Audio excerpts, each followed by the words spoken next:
robotic delivery on her, gets away with a disperse. Some damage on the best. Stone Shield prevents almost all of the fearless. Right. Shadow keeps juking Real.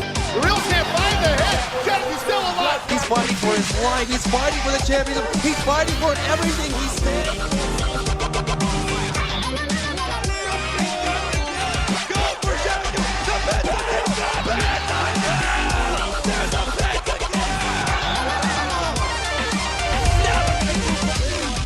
It's their game to lose. Good evening, ladies and gentlemen, and welcome to episode 55 of the Smite Update. My name is Octane Pro, and tonight we're joined by two wonderful guests. We do have, as always, F. Dot, and we also have guests tonight, Wolfie. How's it going, gentlemen? Fantastic. F. Dot, how's it going, bro? It's going all right. I'm still watching this intro video. It's so cool. It is so cool. I think it's pretty dope. But I'm doing all right. How you guys doing? Doing good, doing good. So we got lots of good stuff going on tonight that we'll be talking about. We were kind of reviewing a little bit of that before the show. Before we go ahead and jump into that, happy Father's Day to all of those father gamers out there that support their sons and daughters. Today is dedicated to you guys. Thank you. Oh, do you have a hidden son or child that we don't know about? Yeah, his name is Octane Pro. Oh, okay. I teach him everything I know. How does that work because I'm older than you? Can you explain that to me? Well, you see, there's two timelines. I don't know, but on a serious note, Octane, like my friend Patrick, have a wonderful Father's Day. I'm sure you've earned it. Oh, it's been awesome. I spent the morning with my wife and son, so I can't complain. It was a good time. You know, afternoon dedicated to Smite, but before then, it's all about hanging out with my son for sure. So that was awesome. Nice. Glad to hear it. Yeah, for sure. So before we go ahead and jump in, we'll, as we always do, we'll kind of see what everyone is, what everyone's been up to recently. So Wolfie, what have you been up to in Smite recently? What have you been playing? What have you been testing out? What's been going on? I've been playing a lot of jungle again. Yeah. I decided to mess with everybody and change the meta in jungle once again, and I'm almost masters. Wow. What are you doing to change the meta? Well, everyone's going back to assassins for some reason, and they forgot what counters assassins. So I've been playing a lot of bruisers and stuff again, and characters that have a lot of auto attack damage, and bringing the fight to their face, and they don't know what to do about it. I like it. What about you, F. Dot? What have you been up to recently in Smite? Winning 60% of my games and getting placed with people that build meditation. Hold that thought and anger. Okay, hold it. Just hold it back for like 5 minutes. All right. But I have For real. I have been playing a lot of hunters. Okay. Because I traditionally always played like jungle. You know, make fun of F-Swag because like he just plays Thanatos. Is that it? Yeah, I mean, truthfully, I played a little bit more. I also played Tier and Hebo, which are harder gods. I understand that. Yeah. But hey, my three legendaries are Thanatos, Tier, and Hebo. At least I know what I'm doing, right? Yeah, right. So I've in jungle I learned like, oh, you know, you can really control the game by you win the game. You know, you win the game by like 12 minutes because you just insult everybody. You know, right? Like Wolfie knows what I'm talking about, right? Oh yeah. You just kind of like poop on people, and then they're yelling at each other. Like you get solo lane tower by 9 minutes, and you're like, you know, but that didn't work so much as I like. You know, so I switched to Hunter, where I can just blame my team unless it gets to the late game. Yeah, pretty much. That's how it works. You just sit on your tower, and if you don't get to the late game, it's all your team's fault because you can't even have a chance. I stayed in lane. I did my job. I cleared the tower. Why didn't you guys? What's going on with mid? What's going on with solo lane? God, our jungler sucks. That's pretty much how it works. Yeah, and if you're not an idiot, you're gonna go 0-1 in a lane you lose because like if you have wards and you don't push up. You know, maybe you get killed once by a good combo, but like, you know, Hunter, you just kind of stay late, and then at like 30 minutes you win the game for your team. And if that doesn't happen, you blame everyone else. That's great. So it sounds like Smite's going awesome for you, man. Sounds like it's going great. Shout out to the lane, the 80 carries to go like 0-6 in the first 7 minutes of the game. Oh my god. Hell. Oh my well, god. actually, as the guy that makes your 80 carry go 0-6 in the first 7 minutes of the game, you know, you just play ooh. You just play Uller, and you hit him with the combo twice, and then they're 2 levels behind, and they never win. That's it. So I've been. Let's see. So traditionally, I've been playing a lot of support. Usually I play a lot of support, and I've actually been tapping into a little bit of ADC recently. Been enjoying it a lot. Not really something I'm usually used to, so it's been fun. It's playing a support, you kind of can advance and kind of push a little bit farther than most traditional gods can. And I had a little trouble with ADC at first, just because I overcommitting quite a bit. Not really knowing my boundaries, but it's kind of settled down, so I'm really enjoying it, and it might start to be my main. I'm not sure yet. We'll have to see how that works out, but definitely favoring Apollo right now. Really enjoying him for sure. Artemis is oh my god, Artemis is disgusting late game.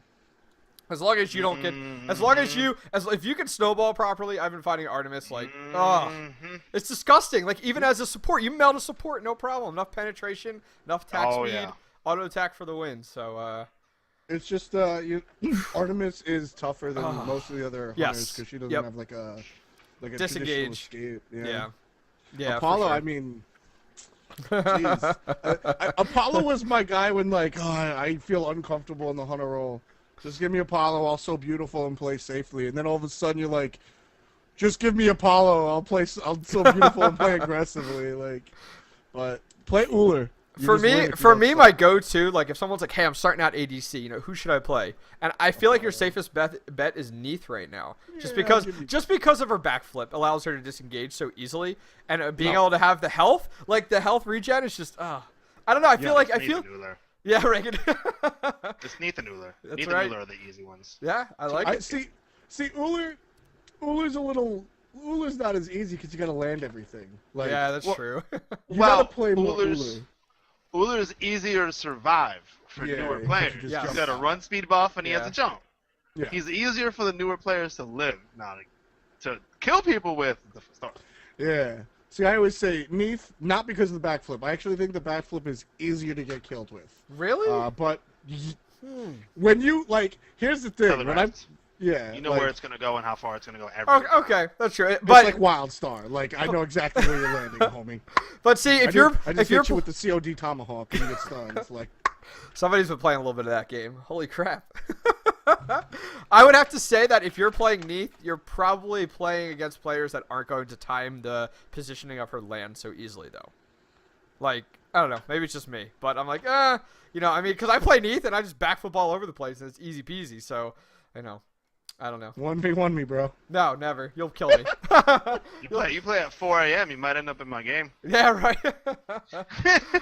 4 a.m. Really? Really? Did you not hear that I have a son? I value sleep more than anything. Sleep. So just go to bed an hour or two early. Go to sleep at 4 instead of 6. And then wake up at 4 a.m. I'm like, what are you doing? My wife's like, what are you doing up? I'm here to play Wolfie 1v1. No. I'm here to get my workout. My workout. That's right. Instead of running, you just play some ranked. That's right. Exactly. All right, so let's get this ball rolling. Before we go ahead and jump into community news, as always, check us out on iTunes. We have a pretty decent audience over there. Check out the audio version. The audio-only version's always up before the video VOD, just because YouTube takes forever to go ahead and process everything. So check that out. It will be up tomorrow morning on iTunes, Smite Update. So please make sure you go over there and subscribe for sure. So let's go ahead and jump into community news, and we do have something going on here. Hi-Rez and Iron Gaming have gone ahead and partnered up, and Iron Gaming's been around for a little while right now, and has been doing some things with Smite, and we now see them, I guess creating this partnership for the amateur kind of players out there, and F. seems to be holding his cheeks together, like frustrated or has something to say. So Smite Amateur Tournament Circuit. What are your thoughts on that, Mr. F.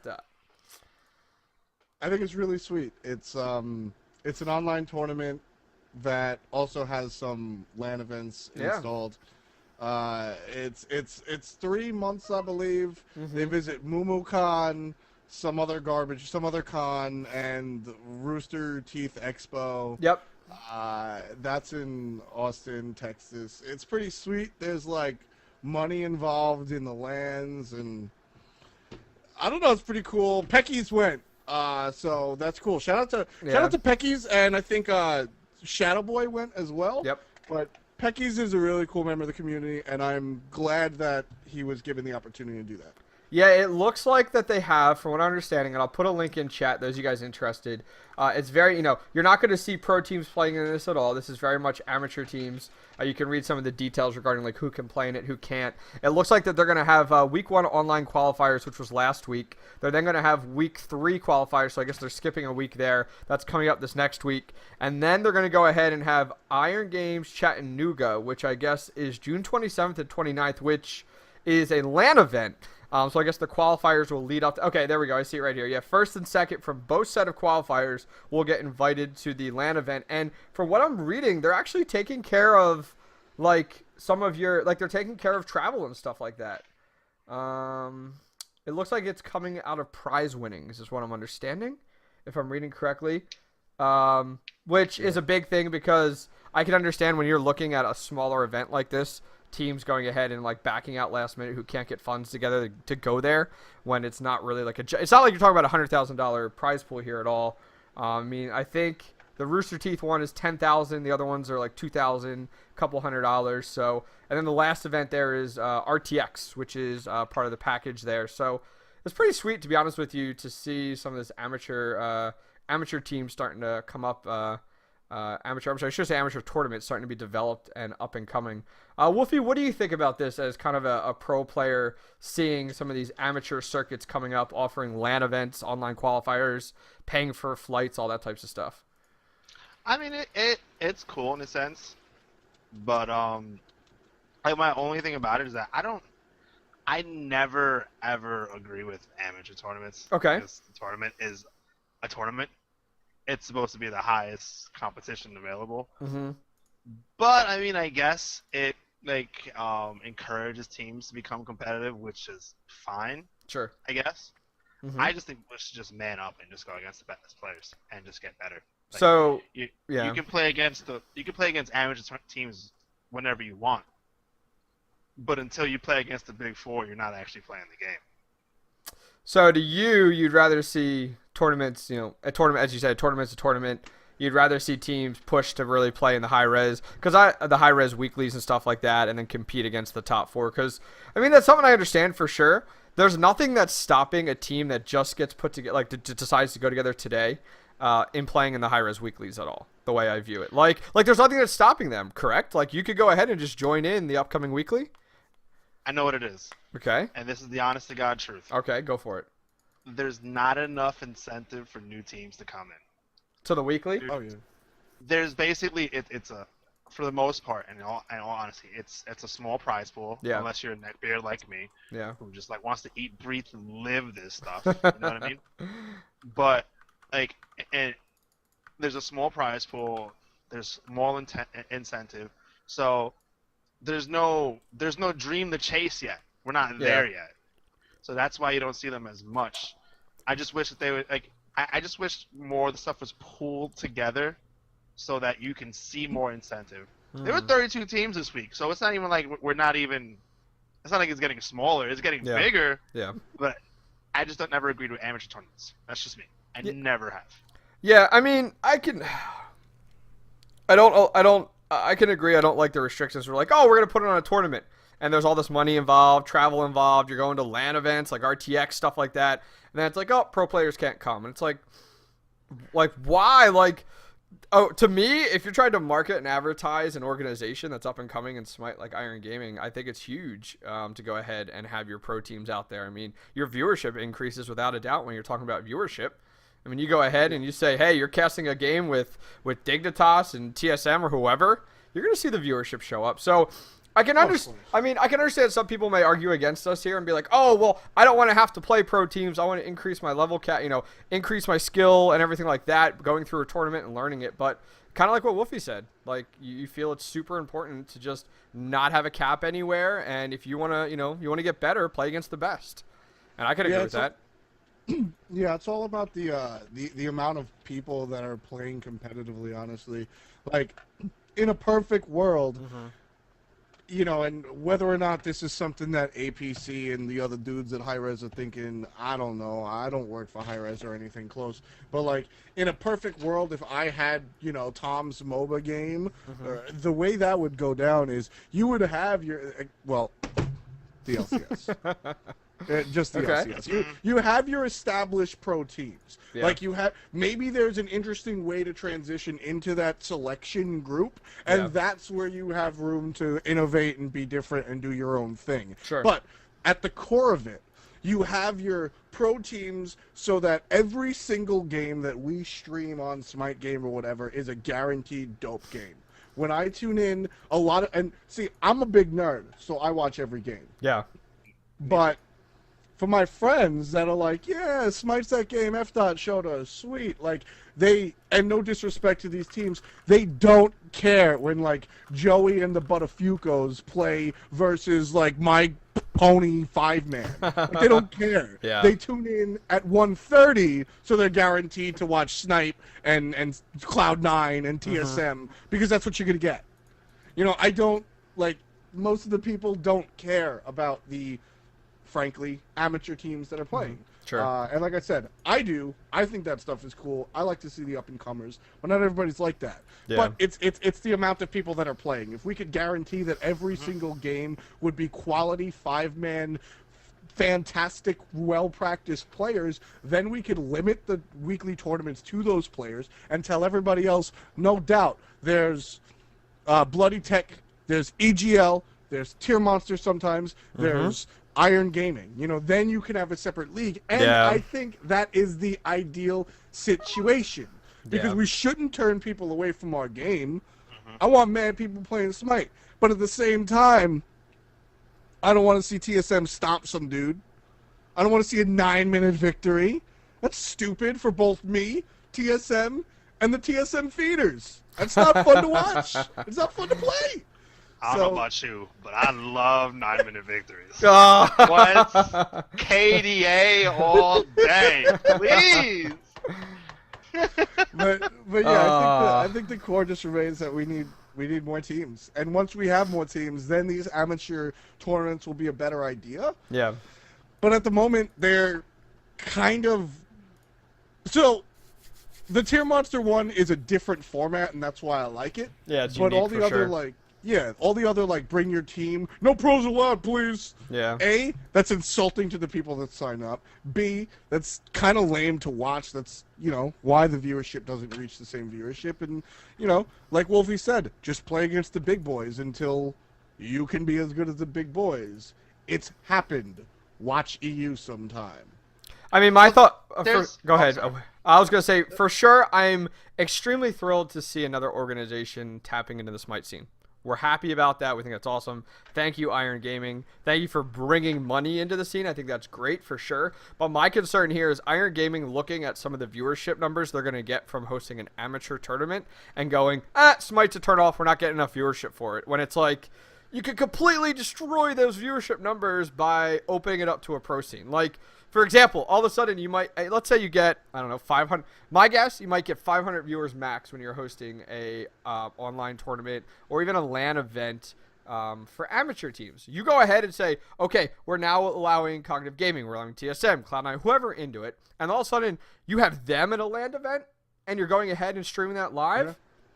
Your numbers are going to skyrocket from there because that's what people are looking to watch. So I feel like when you're an organization tapping into the Smite scene, it's all about business, it's all about money, it's all about ROI, and you're not going to get that in the amateur side. Thank you for tapping into the Smite scene. It's awesome that you're partnering with Hi-Rez on this, but I think after this series of four tournaments, you got 2 weekly online qualifiers and 2 LAN events, I think they're going to go ahead and turn around, and either they're going to duck out of the scene or they're going to come back and open it up for the pro players.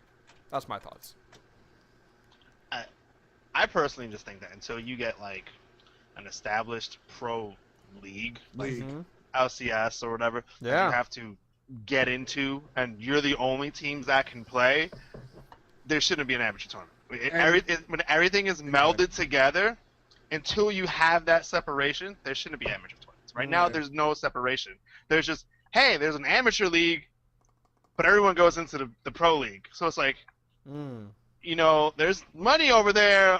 We live off this. I want to play there too.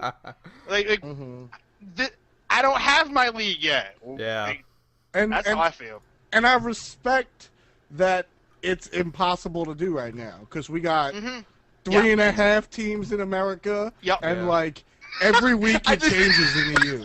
Yeah, right. Like, I couldn't tell you if there's 2 or 12 teams in EU. It changes every 5 minutes. Yep. You know what I'm saying? So like, EU is closer than America, but like, you know, we got Dig and Cog and Game Changers and sorta Snipe and sorta 5 Angry Men and Nicely sorta said. like Nicely everyone said. else. Like, you know, and I mean no disrespect to these teams. Like, Yeah. Snipe is going through a rebuilding period right now. Family and, drama. It's called family you know, drama. We'll say rebuilding, all right? They're going through rebuilding, and on a serious note, without, you know, LOL, Wolfie's here, but, like, you know, taking a step back from the equation, for whatever reason, they have a new roster. You can't expect them to win #1. Yeah. So, like, they're rebuilding, like, not spitting on their grave. They're just rebuilding. It is what it is. But, like, there's just not enough teams.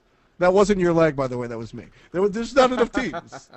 If there was more teams, this would be a more, you know, attractive situation. But there's not. So, you know, bring the amateurs. I remember once upon a time, players like Zindern were amateurs, you know? Agilitas just won. Yeah, I know, Like, right? That blew shouts- me away. I thought that like- game was gonna be over game 2. I'm not gonna lie. I actually updated the notes and put Cloud9 as winning game 2. I'm not gonna lie because I was like, oh, I gotta go do a few things. I'm pretty sure this is the results. I'll walk away. I come back and I'm checking out the end of game 2 and I'm like, really? Did I just see that happen? Like, they did so well. And my next question was, who? So let's talk about that more once we get into esports for sure. Any last comments on the amateur tournament with Iron Gaming and Hi-Rez? Yeah, no, I mean it's just pretty much where it is, and I think the point of contention is amateur tournaments suck because amateur and pro are together at the moment. Yes. Amateur tournaments will be dope once you have a pro league. We can't have a pro league yet. Yeah. No, I think. And you want to know how we get more teams to be pro? You get the amateurs to play against the damn pros. Yep. That's what you do. That's what I5 did. That's what everybody else did. Just go home, find 4 friends, and practice. All right? That's right. You at home who are a good high-level ranked player, you go and you play platinum ranked, and sometimes you see pros. Go find 4 other dudes with the same mindset. Practice 3 times a week. Guarantee you'll make it to the round of 3. You like the 3rd round in. Yeah. You know, you might lose to Dig by like 80 million, but who cares? You do that 4 weeks in a row, you'll figure out why they beat you by 80 million. Done. Coaching by F. That's all you gotta do. I feel like if you're an amateur team and you go into the Hi-Rez weekly tournaments, that if you make it past round 1, good for you. If you don't, you go back and look at it, you figure out. I mean, I feel like if you're a team and you're getting into it, don't expect to get to semifinals. All it is weekly progress, is all I can say. Plan to try to make it past round 1. If you do, I think it's success for sure. 100%. 100%. So let's go ahead and jump into our second topic here, which is going to be TierMonster. And we're actually seeing them starting to get a little bit integrated, actually, into the game of Smite. We have some TierMonster icons. We have some TierMonster wards that are coming out and or actually not coming out, have been released. And it's pretty cool that we're now starting to see. I'm pretty sure this is our first organization outside of its pro team that currently is being involved with the game. We've seen. You have Alienware? Yep, which is hosted a tournament, which is fine. You also see the Alienware skins. You have Twitch? Yep. And now we've had like TSM with their up and coming tournament. But now we're starting to see an organization as well. And so I'll throw it over to Wolfie first. What are your thoughts on Hi-Rez starting to involve outside organizations with some of their in-game content? Like, now we're starting to see wards, and now we're starting to see icons with just TierMonster, and we may see a skin at some point as well. I mean, this is an argument that's been in esports for a while sometimes, where people are like, oh, do you want to allow Coke to come in and sponsor it? And all of a sudden we have Coke icons everywhere and advertisements, and we're not there yet. Yes, please. I'm not saying we're there yet, but we're starting down that road. What are your thoughts, Wolfie? This is different though. This is completely different. This is community stuff and team stuff. Like, TierMonster is one of the first websites for Smite. Yep. they have someone in the company that handles TierMonster stuff. Yeah. That's perfectly fine. I think when you start bringing out outside companies that only do that one thing, then it starts getting tricky. But if you're doing things for teams, and you're doing things for like community-made websites, Yeah. great. I don't want to see big name sponsors. I don't want to see Coke in the game. You said Coke in the game. I don't want to see Microsoft thing on it. No. Can I ask you why though? Just because I think Cheapens. I almost feel like it'll limit things later on. I think those should be for teams. I think when you have Coke sponsoring a game, it'll stop the other brand from sponsoring a team. You know what I mean? As opposed to Coke sponsors this team, but Pepsi sponsors that team. That's different when they sponsor the players because they're competing. Right. Yeah. You cut off a brand when you sponsor the whole game itself. It's different when you just sponsor like a tournament or whatever. We're helping this tournament out. This tournament sponsored by Dr. Pepper. Okay, Yeah. well that's this tournament. Pepsi might be the next weekend. You know what I mean? It's Kind of like what they do with can't Alienware have and stuff like that. Yeah. yeah, you can't have it on the game itself. So- Now, if you make a skin that's purely for that company, that's completely different. I guess all that stuff is perfectly fine. It just don't get too deep in bed with them. You know what I mean? I don't mind feel seeing like a Coke sponsorship in game, but where I want to see it is not in the actual game. I want to see it like, okay, we're hosting a tournament.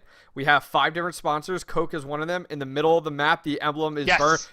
Like what I've seen like with what they- Happens in StarCraft. Dota. What I've seen. Okay, That happens in Dota. I don't follow Dota or League of Legends, but I know with StarCraft, it would be right painted into the middle of the map.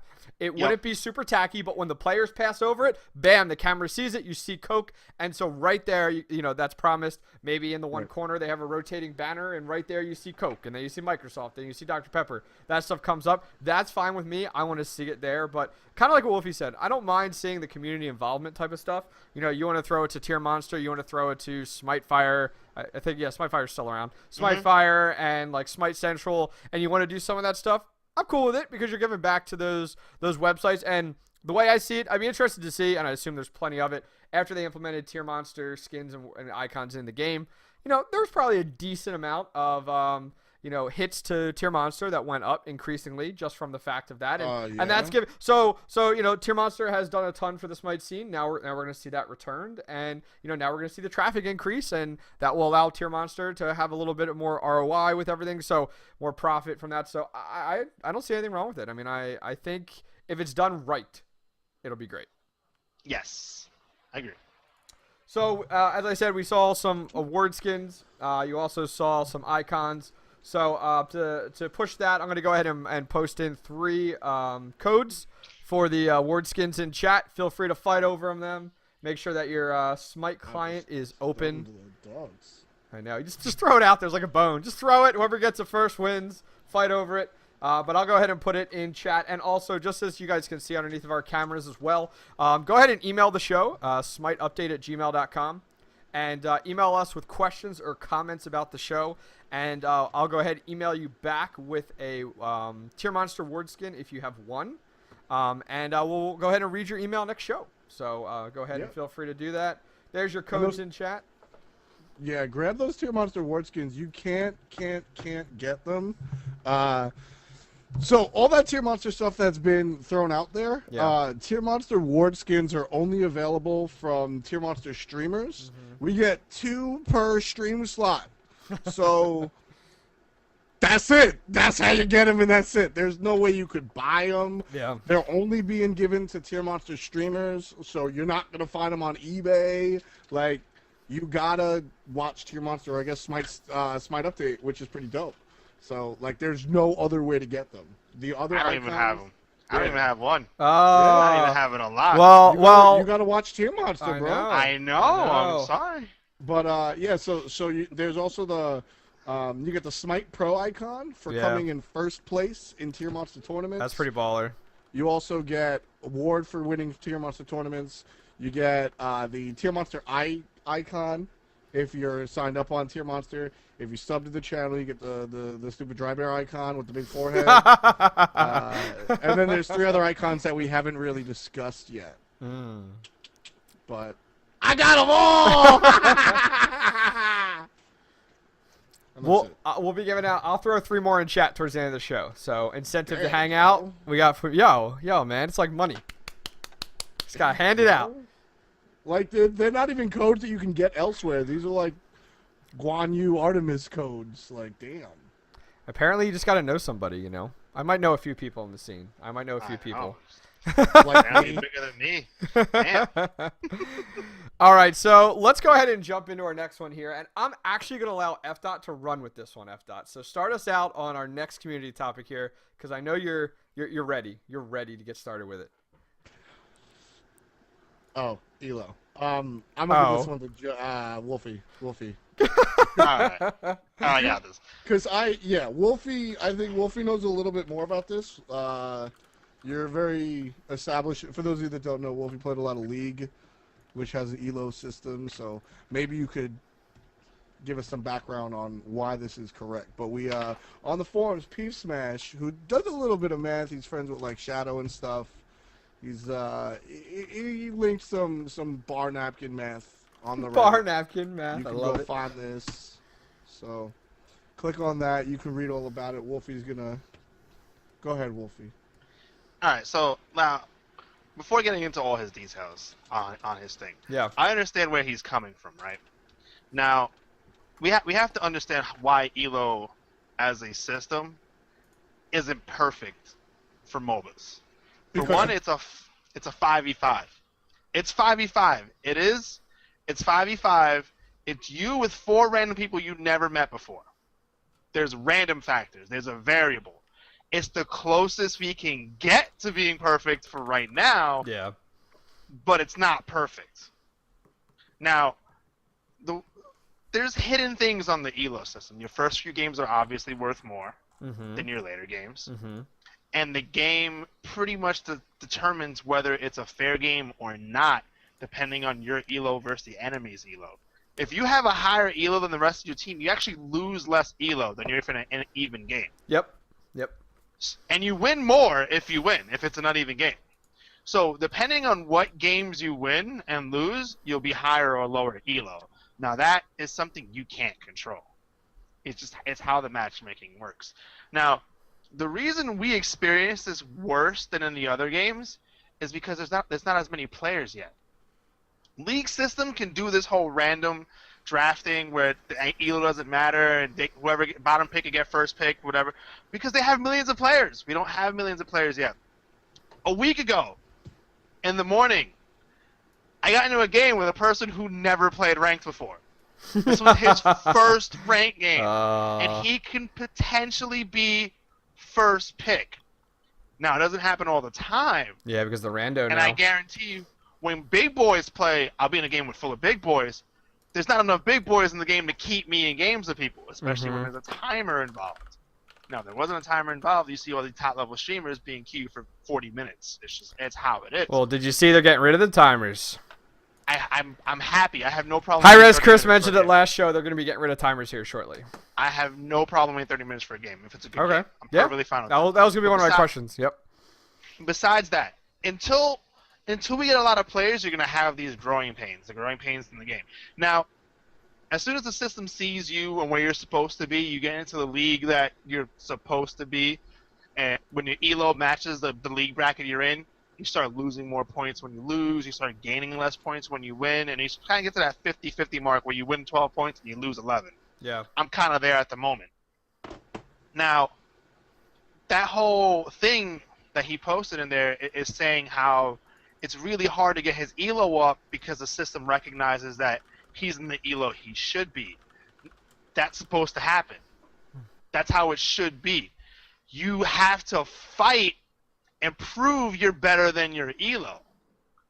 I was 2100 last week because I was solo laning. It's hard to carry from solo lane. Whatever you have lower Elo, it's depending on what you want to play. You probably gonna have buried Elo. I played jungle for a week. I'm 2700 Elo now. You can go. Ooh. I have 460 games played. You can go up. There's nothing stopping you from going up if you're good enough. That week, in the week, you got 460. Yes. Yeah, Now, was it just because of the fact that it's you have okay, I'm trying to word this properly, but I guess what I'm trying to say here is, do you feel that within jungle, it's easier to increase your elo because of the fact of your kills, for example? Because look at like a support versus like a jungler or an ADC. You're not really going to raise your elo very, very high as a support because in reality, you're not really going to be getting kills. That's wrong. Really? Okay, perfect. Explain that. The two highest affecting roles in the game that can win games is jungle, then support, then mid lane. Yeah, but I'm asking about elo though. Do you know how? Like, yes. Okay. Yeah. Okay. You will. No, your kills don't matter about your elo. Your elo is fully based on wins and losses and what your elo is versus the enemy elo. Okay, perfect. We changed that a long time ago. Okay. So you affect the game the most by jungle because you can carry, you can feed yourself, and you can do what you gotta do. Second highest after that is support because support rotates to every lane. If you're good at controlling objectives and timers and all that, as a support, you can win lanes as a support. You can go over to solo lane, win the solo lane because you're a support. Win the mid camps because you're a support. You also control the objectives. If you're good at hogging, you're going to secure every single objective. Have you seen in like rank games? It's annoying as hell. You don't get objectives if you're against them. That's legit my strat against Incon. We don't do objectives.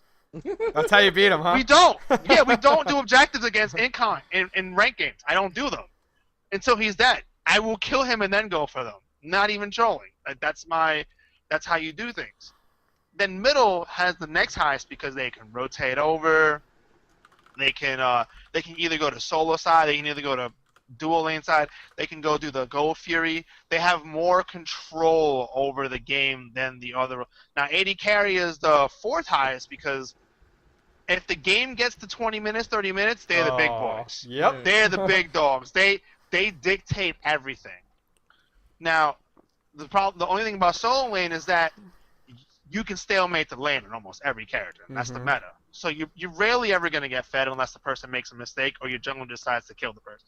If you're against the Vamana, you're pretty much hoping the rest of your team does well.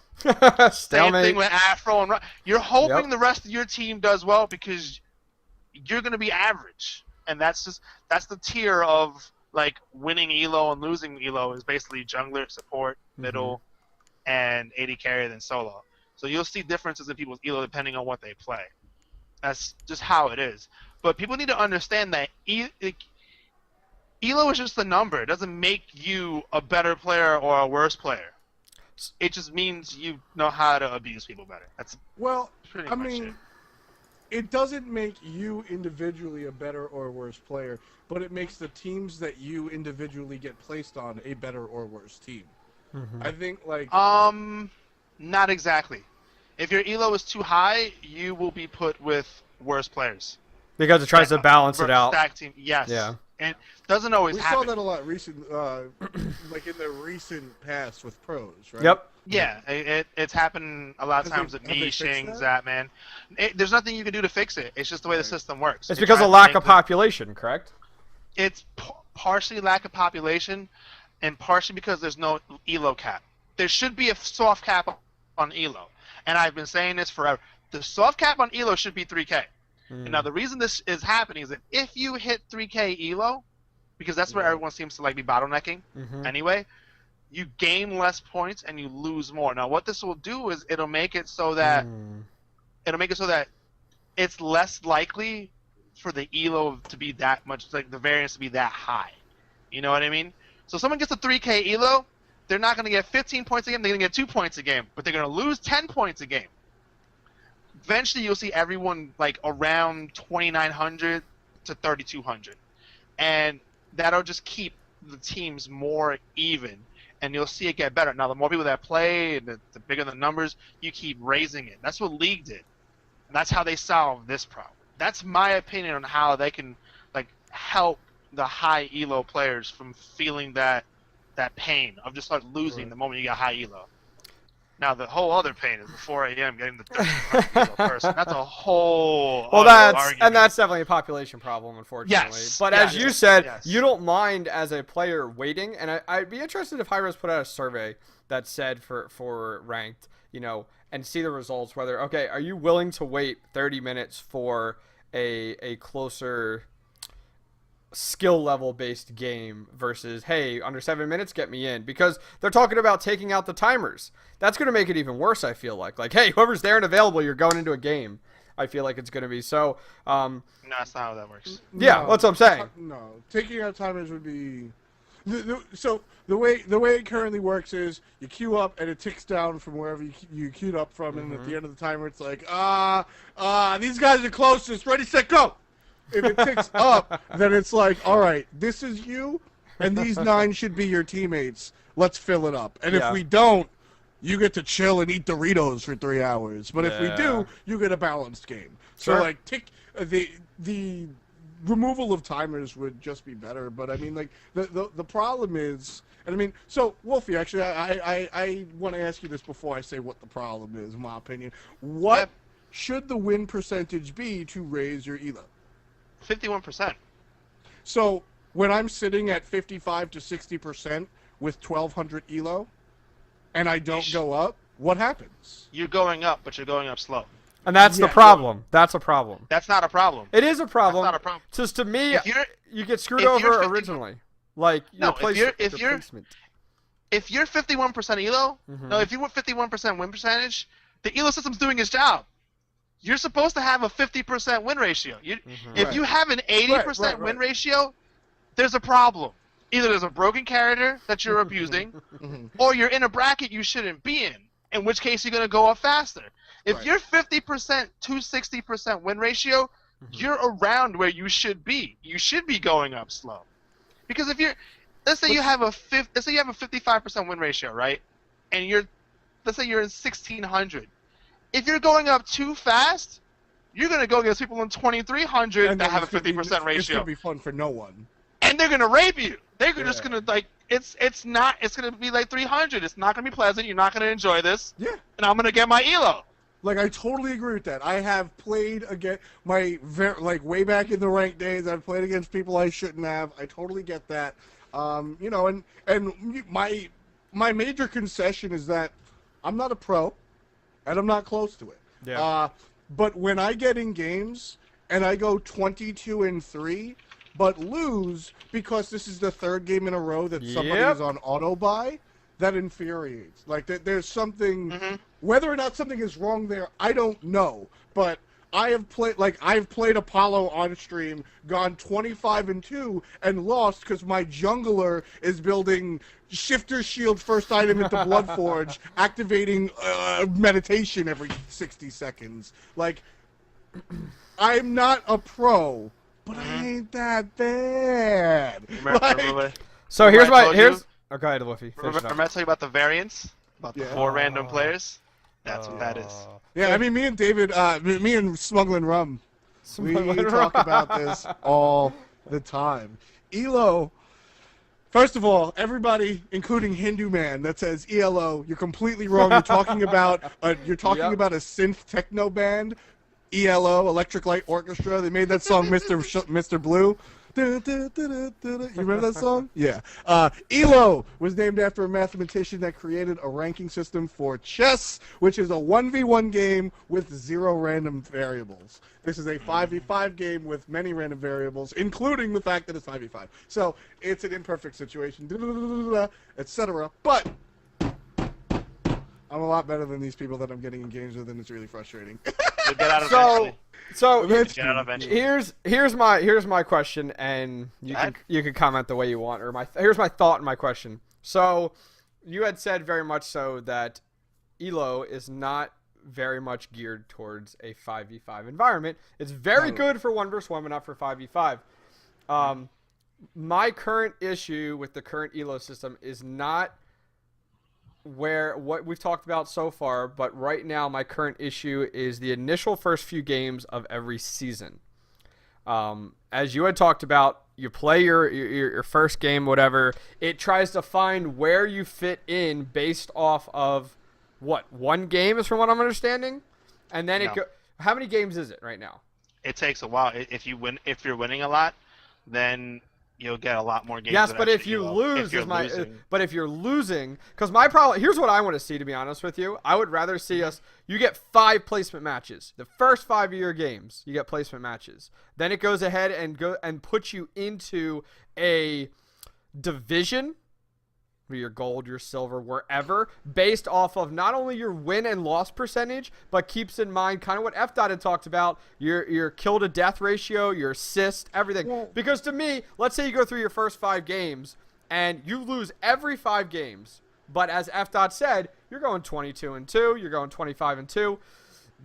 It should take the balance of those. And I don't feel like it is. Like, I feel like it should be so visible after 5 games. Well, that's me lamenting when I go 22-2 and lose because my jungle Hades is picking his nose instead of ganking. Sure. Is you can't go by KD for 2 reasons. One, it encourages poor play.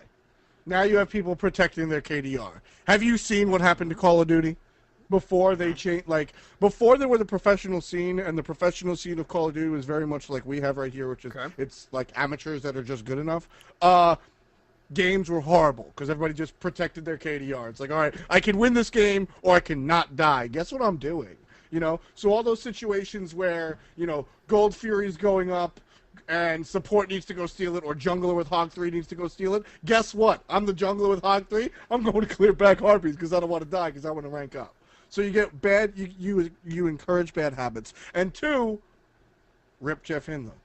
Supports will never do anything because I can lose and go 22-5 by being a cancerous teammate. I can do everything wrong for my team and go 22-5, and my support that's doing everything he needs to do is 0-15-15, and he gets smoked. So, so it's imbalance between the positions, and it encourages poor play. I mean, it just, But if you can't, okay, let's say you can't base it off of kill to death ratio. F-Dot makes a very good point, and that's why I asked it. Because if you turn it back around and now you go ahead and look at what it is based off of, which is your win percentage, you can't use that in a 5 versus 5 atmosphere. Like, part of me feels like well, you're the guy at the very beginning of the show that was like, you can't really use this for a 5v5. I'm going to shut down every single one of these arguments. Please do. If you're going 22-2 and you're still losing the game and you're in the low elo game, you're probably not winning the game correctly. You're probably not telling your team what to do. If you give me an account with 0 elo today, you give me a few months, I will bring it up to 2700. You losing your first few games does not define who you are or where you belong. It's going to happen. You're going to run into games that you can't win. You're going to be on loss streaks. You're going to have those bad days. You're going to lose 13 games in a row. You're going to lose 15 games in a row. Those are the days. Sometimes you're going to log off after 2 games. Unfortunately for me, I can't log off. I stream. I have to keep playing through the loss streaks. I'm on tilt. I'm angry. I keep playing. You guys just log off, come back another day and win. The fact of the matter is that the way that this system works, eventually you get into where you should be. It might take 1,000 games. If you're lucky, it might take 20. But eventually you get into the place that you should be. If you lose your first few games and you get that unlucky spree, well, that sucks for you. You got to go to the gauntlet now to prove that you belong where you belong. And if you belong in that 1,700 bracket, you'll get to that 1,700 bracket. If you belong in that 2,500 bracket, you'll get there eventually. I love playing 4 randos against 5 randoms with me. Those are the greatest games of my life. I love them. I pound through them like it's the greatest thing in the world. So if you can't do that yet, you don't deserve to gain elo. And that's just, and people need to understand that this is the competitive queuing system.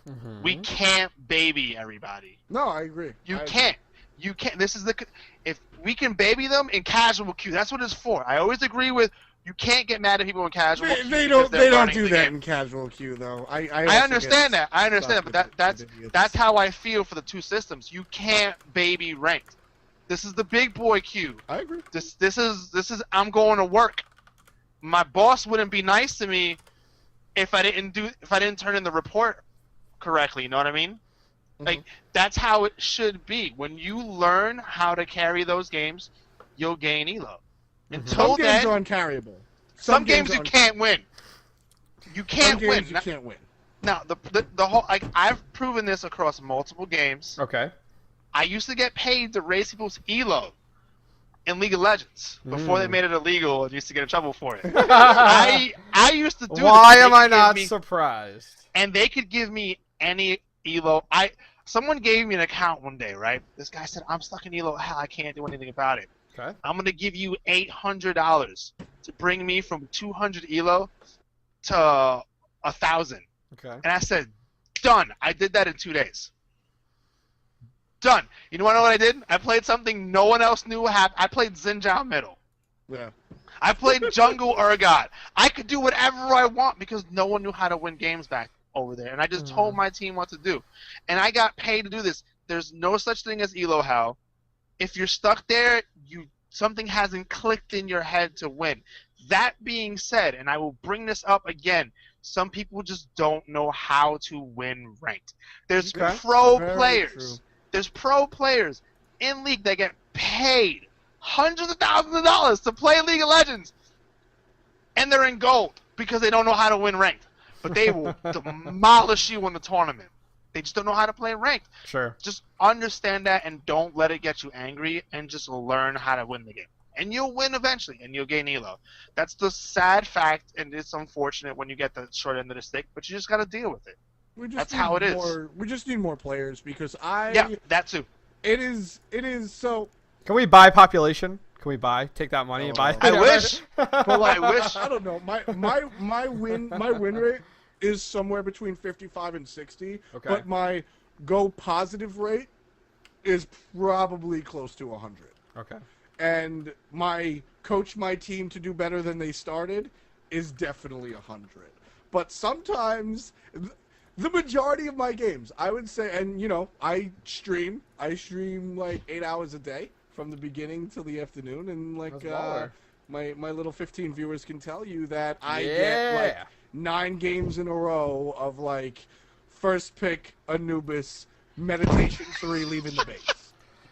Like, I get 9 games in a row of jungle Xbalanque building Soul Eater.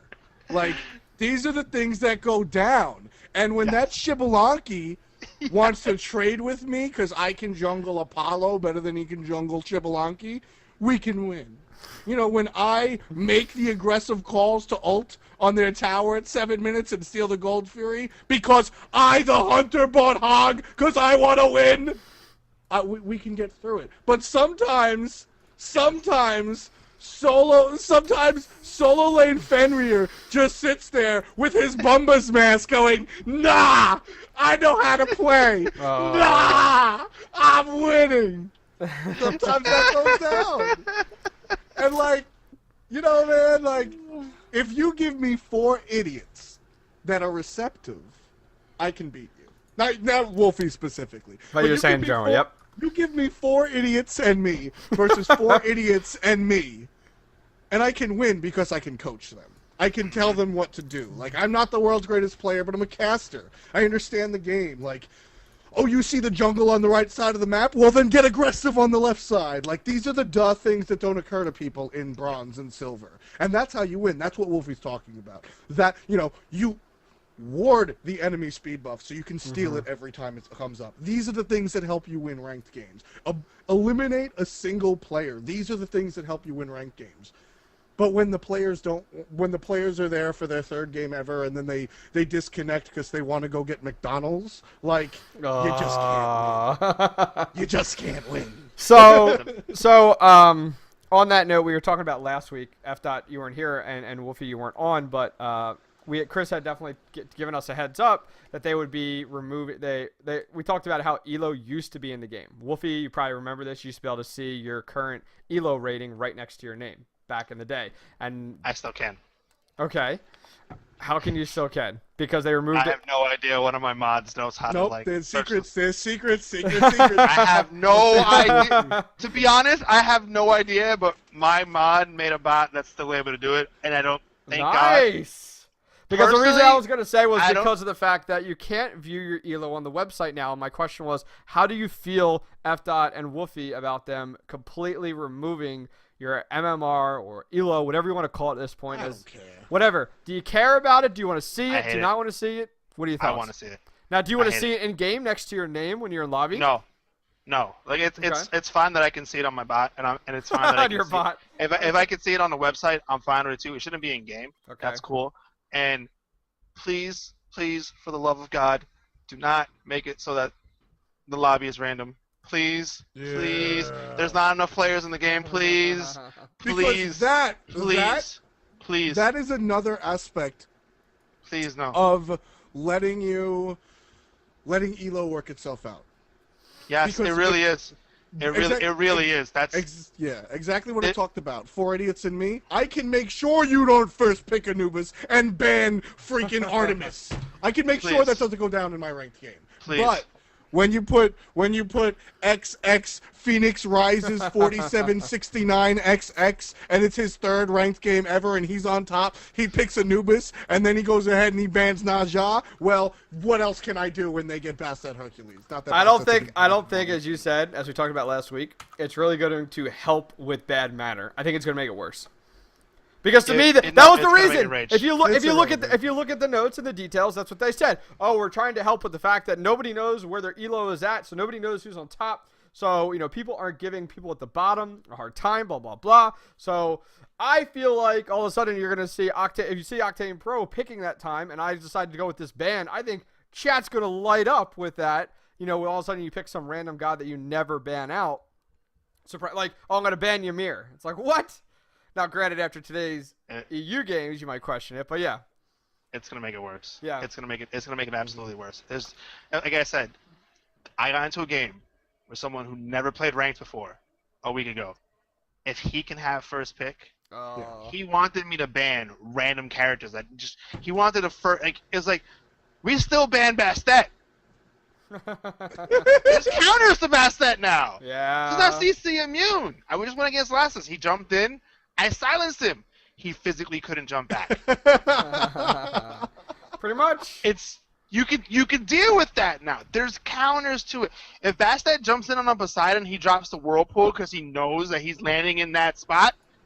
That Bastet is dead. Yeah. He's dead. There's nothing he can do about it. Thank you. Now, if I banned it, I don't know, man. It also... Please. There's not enough players. Please. League has millions of players. Yeah. Please. If there was millions of people with 2700 Elo and I was playing with them every game, cool. I don't care. When top Elo and bottom Elo is 20 Elo difference, cool. We good. But when top Elo is 2700 and bottom Elo is 850... 850 is like what Wolfie pays for a sandwich at the deli. Yeah, right. So not even like 350. That my deli has got like typical Brooklyn dude, not cheaper, I swear. Yeah, it's not. I went over there the 4 times in the morning. Philly, that's 350. Done. And Arizona. But like so I mean, here's the deal. Top Elo, having Elo randomized makes sense when there's many people, like Wolfie said, because everybody is approximately the same skill level, and you can trust anybody on that team to do what they want, and making fun of somebody for being 20 Elo below you is really stupid. That's like saying, yo, I got a 95 on the test. You're stupid as hell, 92. Enjoy being a janitor. Like, what are you, ridiculous? Get out of here. But when there's a bigger skill differential, 2 things happen. 1, you get a better game because, your bans aren't Naja Arachne. And 2, you can build this, like, team-oriented, like, I like being on top Elo because... I will coach my team and hopefully they listen, but I like being below top Elo because when I'm, Sky, I always think back to Sky's video about being 3rd Elo pick, but that's irrelevant. Like when you're 3rd Elo or something, you got somebody to listen to. Yep. When that first pick says Gold Fury now, you do it because he's better than you, and you know he's. It's almost like a than team you. captain. Yep. Yes, and you can trust that he's better than you. Yeah, that and is true. Maybe that's just me because I have a very selfless way of playing team games. Yep. But I like when there's somebody better than me being a captain, because then we can just play together. When there's like a fire giant or middle call and the whole team is calling different things, well, you listen to the top elo. Our jungler was top elo. See what he says. You know why? Because he's statistically better than me. So my fire giant call when he's sieging mid is stupid. Done. Period. There is no, well, no, you see 65% of the time the fire... No, shut up! Top elo call that you do what he says. So do you feel like I'll have to agree with you, when it was before this patch, when I jumped into a ranked game and I was bottom, I was actually kind of happy. I was like, yeah, we're going to have a good game here. Let's do this. No more pressure. So- let me play support. Here's my next question. They did say that, they're going to be testing this. It is reversible at some point. If they reverse it back to the way it was, what are your thoughts on when you jump into the lobby, there's a crown next to the person with the highest elo at the top, and when you get in game, there's a crown next to that person, almost signifying like a captain. And pretty much, it's just kind of one of those things where it's like, all right, this person's top elo, they're pretty much your captain. And that's how it references it. Maybe in game, when they type something in game, it comes up next to their name and says captain. And therefore, it adds a little direction. I don't know. I'm just trying to look at the bad manner part of it. And F.Dot's trying to say, and I think Wolfie can agree, when you jump into a game, if you're top elo or whatever, people look to you for direction. And so let's give that person the titlement. Let's give them the reward for being top elo. They get the little crown. They get captain next to their name. And you kind of move on. It's almost like with ranked, it's the step below getting into competitive play, where you actually have a captain or a play caller. And it's the same situation. What do you think, Wolfie? I see it kind of, right. What are your thoughts? I mean, it sounds like a good concept. I mean, it won't affect my games at all for the most part. Sure. Exactly, because you guys all have a mutual... We already... Yeah, we have a mutual respect. We know.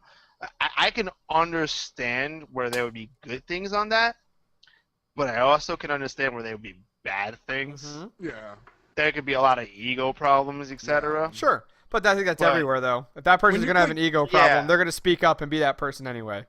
When you play matchmaking Counter-Strike, when you play MM Counter-Strike, what happens is each person gets a little tick. You can, like, if Wolfie's on my team and he's making all the right calls and he's being really cool, there are three options. There's supportive, good teacher, good player. And if he's going to be if he's making all the calls and saying, nah, we just went B, let's go A, I'm going to say good teacher. And then I think it would be interesting. I'm not in love with having a team captain in ranked, but if you wanted to do that, having it tied to elo has many problems with it, basically because of the conversations that we just had. For example, I think I'm a lot better than people in my elo bracket, but I need to play a lot of games to get out of it. So, having it tied to something where players specifically say you're a good captain would be the way to go. Because there are a lot of very good players at this game that I don't want to listen to. And everybody has their own strengths. So here's what I want to see then, and I think you have a very good point there. I mean, I'm glad you guys are coming back with counter arguments. My thought there is this. They had talked about putting in a karma system at one point, and this was a while back, and we've seen nothing done with it. I want to see a karma system where at the end of a game, it goes ahead and says, who was the most helpful? Who was your MVP? Something that's like 3 quick questions, and it allows you to have karma. Then, therefore, let's say as time goes on and that develops, they're able to add in the captain system, and it rewards that. So when you go into a game, it says, okay, who has the best karma for being the, the most helpful or the most organized or what, you know what I mean? And then it awards it to them. Therefore, it's not based off strictly. Therefore, it's not based strictly off of elo. It's based off of that merit, because I think that'd be great. What do you think, Wolfie? What do you think of that idea then?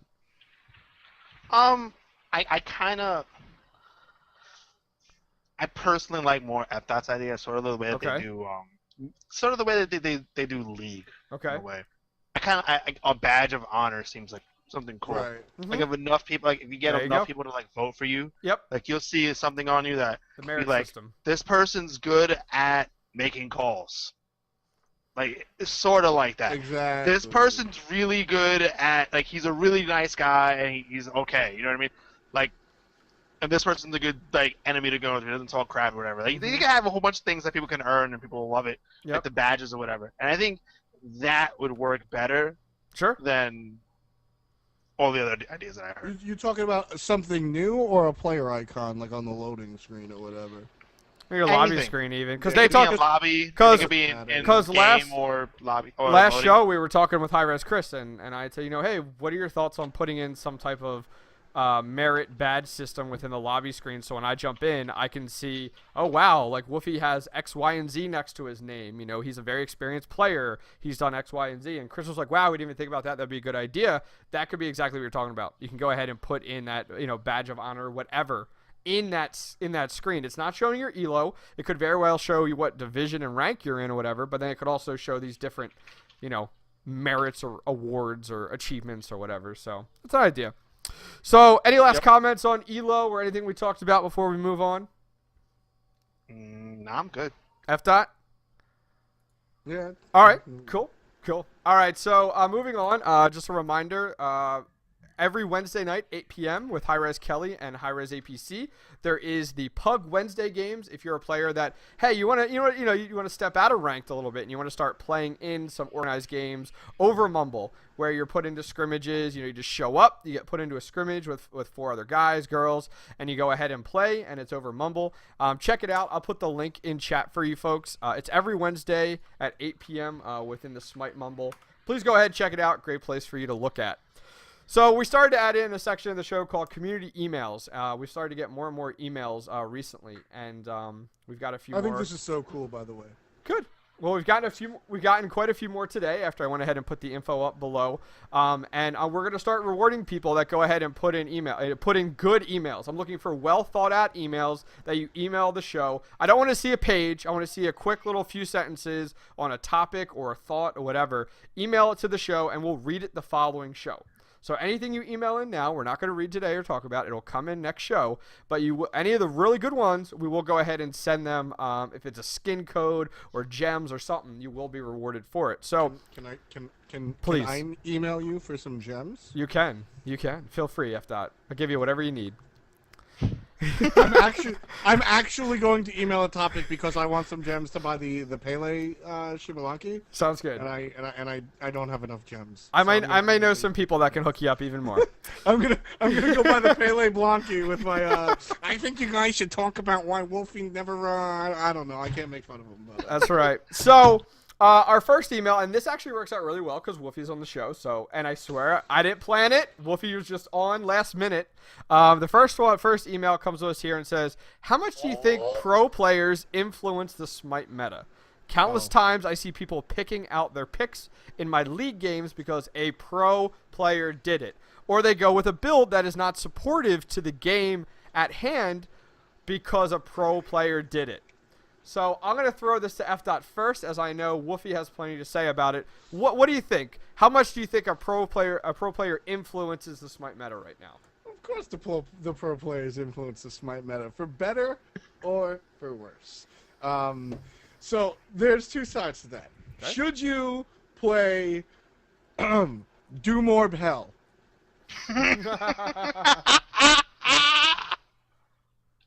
Probably not.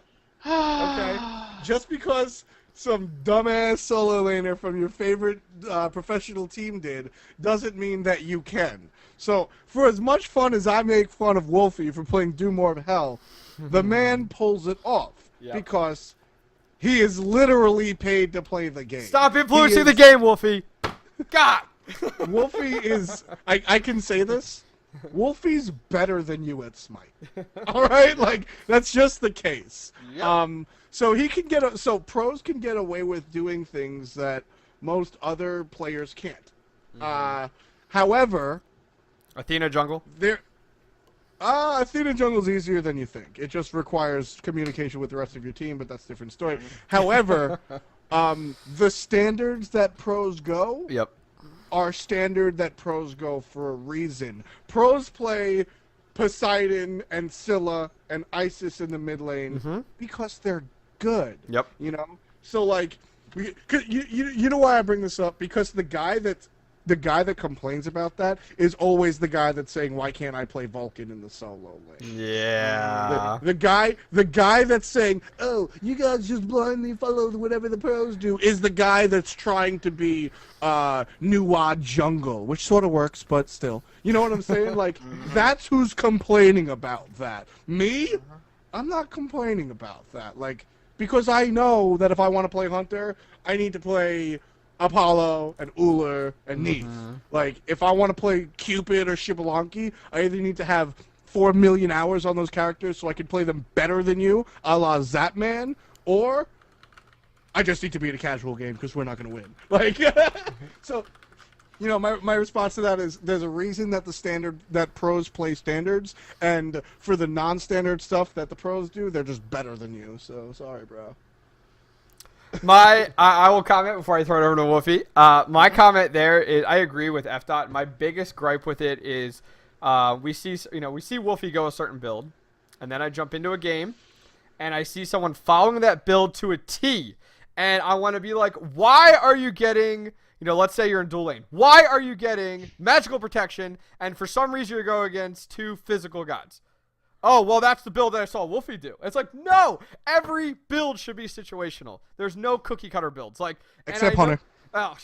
So I hate the fact that when I see someone and they get in no argument about it, and they're like, oh, well, no gripe with TierMonster, but oh, it's posted on TierMonster, so-and-so put a guide up for it, blah, blah, blah. And I want to say there should be a warning label that you have to say, I agree with, before you get to see that build that says every build is situational depending on who you're going against and your current lane partner. Please click I agree before you move forward to see these. Because it drives me nuts. It's like, people ask me, oh, what's a good build for so-and-so? Yes. I can't give you one because I don't know who else you're fighting against, who's on your team, what your composition is. Yeah. So stop looking at cookie cutter builds. Oh. Okay, Octane just channeled a little bit of the F. Rage right there. Yeah. Real quick. But I agree. I love TierMonster, but sometimes I hate it because people just bring it up. Like, TierMonster is a fantastic starting point for your Smite career, with the exception of Hunters. And if you want, we can talk about why. I just posted on Reddit about this. With the exception of Hunters, all builds are variable, situational, and TierMonster is for when you're like, I've never played this god, what do I build on him? Let's go. And then when you play a couple of games, you're like, well, I'm doing well, let's get Shifter's Shield. I'm doing poorly, let's get Stone of Gaia. I'm making things up, but you know what I'm saying. It's so problematic, especially in the solo lane. Like, you see Wolfie build a Stone of Gaia. Don't just build a Stone of Gaia when you're against a tier. That's stupid. Wolfie built it because he was against a mage. Don't be stupid. Use your brain. So let's hand it over to Wolfie finally, now that we've been talking about him plenty. Wolfie, how much do you think pro players influence the Smite meta currently? Okay, so there's a reason they influence the Smite meta. I mean, you have those people that you look up to and you want to be like them. But that's what's going to happen regardless. And a lot of pro players play what work, whether it be for them or for the team or whatever it is. They play what works for whatever reason. Now, I also think that a lot of players get into their habits where they play a character and they forget what counters it. They forget what beats it, and that's when problems go wrong. And people never think about counters, situational picks, situational items. Why do you go this? And people always come and make it, why aren't you buying Witchstone? I saw DM Brandon buy Witchstone on this character, and he said it's amazing. But why did DM Brandon buy Witchstone? You know what I mean? Yeah. Was there 3 physical characters in the enemy team? Were 3 of them, did 3 of them have auto attack damage? Or were they nukers? Yeah. If all they did is have auto attack characters, that's why he bought Witchstone. Yeah. Was there an Artemis? Was there an Artemis? If there were nuking characters, then DM Brandon is dumb for buying Witchstone because he should have got something that had physical protection and health on it because they're not auto attacking.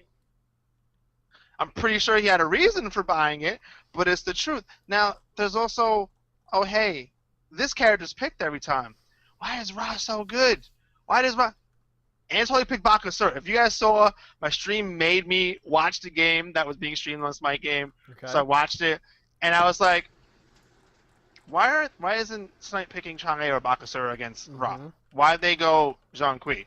Right. And I'm making just beat the lane because that's what Ra does in that lane unless you get some of that.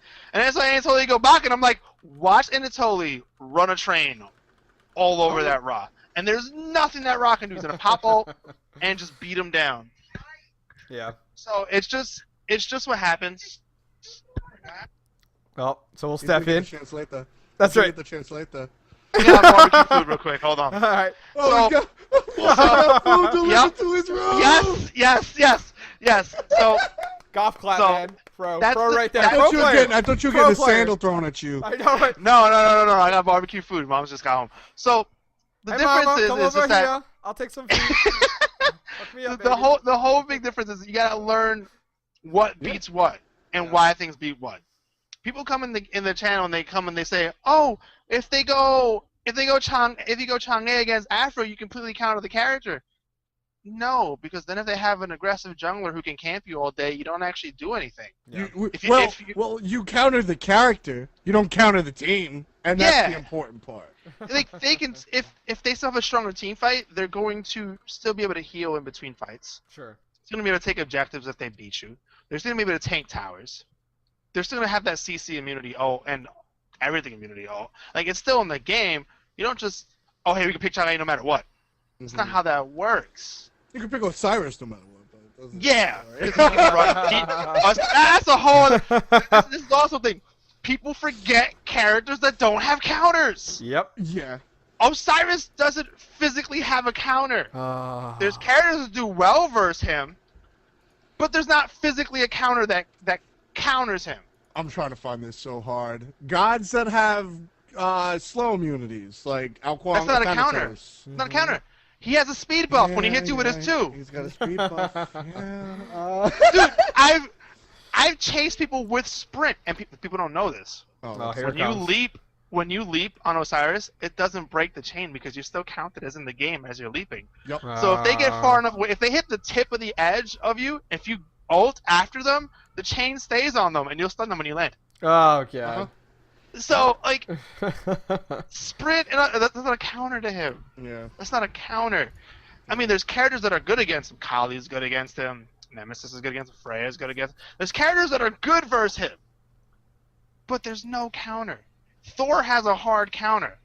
Fenrir has a hard counter. Loki used to have a hard counter. Tyr got nerfed. These characters have hard counters. Characters like Osiris doesn't have a hard counter. Characters like Nemesis don't have hard counters. They're good no matter what, and they have different aspects of the game that they're better than other characters at. That's why I play the characters I play. There's no hard counter. Why not? Why not? You know what I mean? Like Brandon always says, if it's not OP, it's not for me. And like people make fun of him for that, but I mean, homie Smart wants man. to win. Yeah, right? Like I mean, I'm not going into my ranking picking Xbalanque because I think it's cool he's got Ebola. I'm picking Uller because I can kill you in 3 seconds and that'll help me win. Is it broken? We'll talk about it. Can I beat you because of it? Yes, and that's the important part. Like, And that's how we influence the meta. exactly. See us raping with it, and they want to play it also. Yep. But people don't understand why they see us. Well, I could pick Thor one game and just go like 30-0. But the person who's watching won't know why I picked Thor unless they ask me. exactly. And that's the difference. Now they might watch the tournaments and everything. Thor might be the meta purely because he could rotate and he could put pressure on lanes unlike every other character because every lane is so passive Thor right is now. also for what Got it's towers. worth. For what it's worth, there are definitely more things that are viable and strong than you see the pros play. Yep. For all the fun, I just made fun of the players that are like, oh, they'll follow the pros, let me do my own thing. There are definitely characters that don't get played because the pros are comfortable in what they play. Sure. Shouts to Osiris and Fenrir. Zindern finally gave Wolfie some, like... Zindern and Wolfie are the only 2 Fenrir players in the entire damn world. Everyone else just kind of like, what are runes? What's my 2 button do? I'm Fenrir. And they don't do anything with the character. But Go. One second, before you go, can I set everyone up who keeps saying Fender doesn't have good scaling? Fender has arguably the best scaling in the goddamn Fender game. has amazing skill. Okay, They- that's not even an argument. Just read the damn tooltip. No. People come in and they say that he falls off late. He has. Do you know that Fenrir, in his full combo, hits you for 3,300 damage if you build correctly? And you Oh hit my it, God. and you hit Mages. everything correctly. Taco Yes. Patu in chat just brought. Where's Dr. Block? Oh, please no, please Where's no, Dark please Black? leave Where's him Dark out Black? of this. I miss his Leave Odin him- jungle, me, no I boots build. don't. No, my Elo doesn't. Leave him out of this. No, where did he go? Homie just stopped He playing was playing Smite. casuals. He actually started playing ranked again recently because Allied messaged him. Oh, Yes! That is Dr. Block. I know he's Dark Black. Dr. Block is like part of the reason I like to watch high level ranked. Because you sit there and like I sit there because it's Wolfie's poor ass, not mine losing. Yeah. And I'm like, yo, Wolfie got Dr. Block, let's see what he does. And he goes like mid Naja, something that sort of works but isn't good. Yeah. And then like buys like Soul Eater, something that was good in 2012, and he's like, no guys, I got it. Like, it's so good. But no. So there is definitely merit to characters that don't get played in the professional scene. Yep. Because pros are just like you in the sense that they feel comfortable on gods. Mm-hmm. I can run any evenly skilled lobby I get into with Thanatos. Is Thanatos a top pick, top ban? No. But I have 3,500 worshippers on him. I've played the hell out of him. I know how to beat anybody on my skill level with Thanatos. Like, that's just going to happen. So, like, I can pick Thanatos and have more success with somebody else. But, so like, that's, you know, players like Andy are used to Thor. So are there characters out there that are just as accomplished in the jungle once you ban the top few jungles besides Thor? Because that's why Thor gets picked, right? Like, Hunbats and other people get banned. Yep. And then you opt to Thor. Well, why do you opt to Thor? Because of rotation, right? Yeah. Well, you know, take a look at Osiris. Everybody started playing healers. There's Ra. There's Afro. Hercules is all a part of the meta for some reason.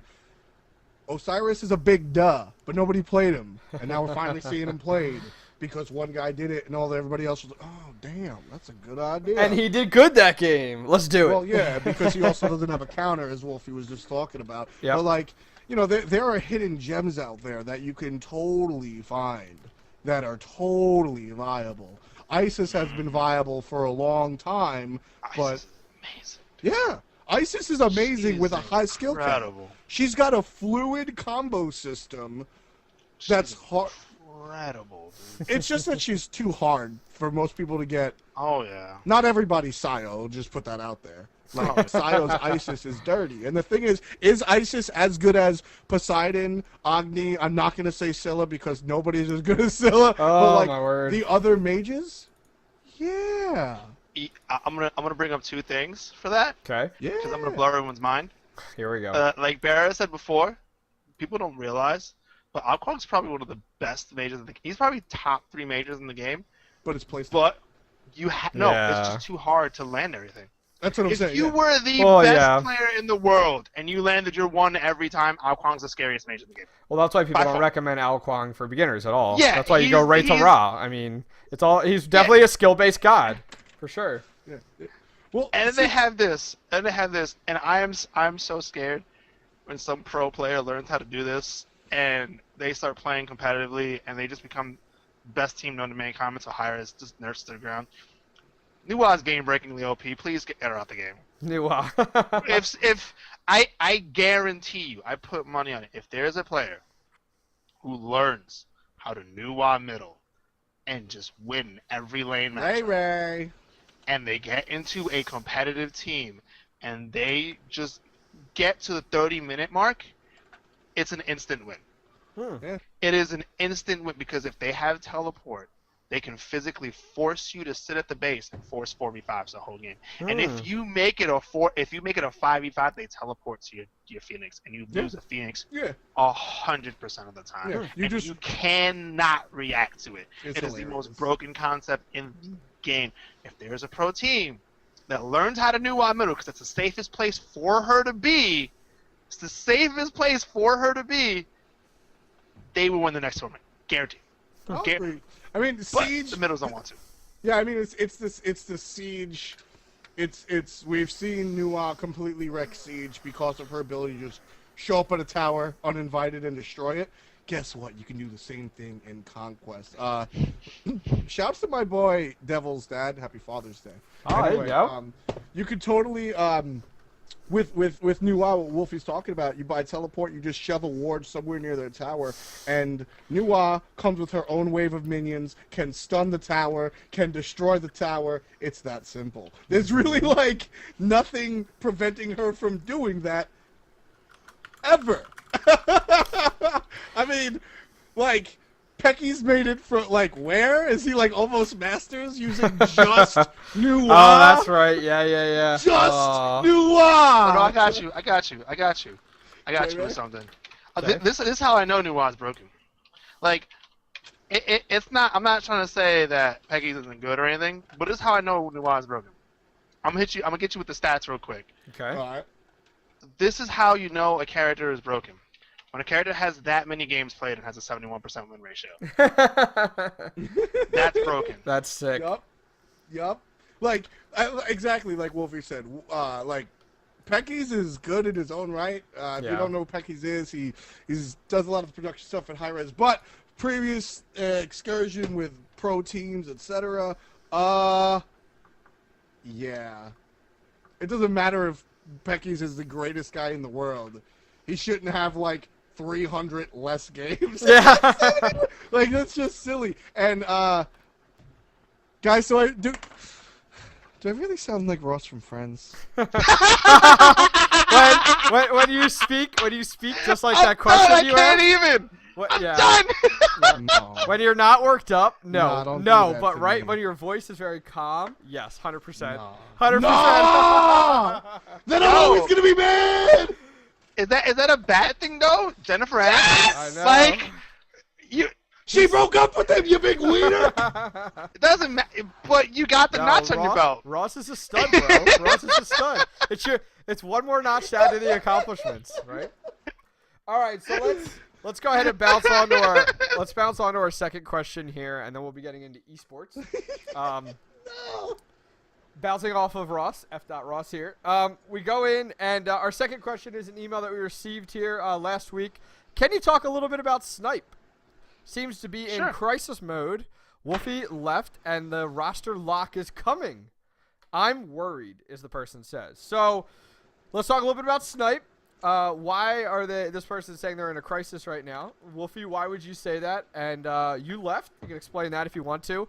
And then we can talk about roster locks a little bit and how that just affects the game. So go for it. No. You're being nice. I'm gonna be hardball. Wolfie, tell us why you bounced. No option, homie. Hey, I'm the politician, and you're the truth behind it. There you go.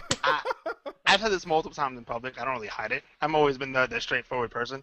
Tell us how it is. Basically, instead of sitting there and figuring out what's happening with the team, what's wrong, why we're losing, Okay.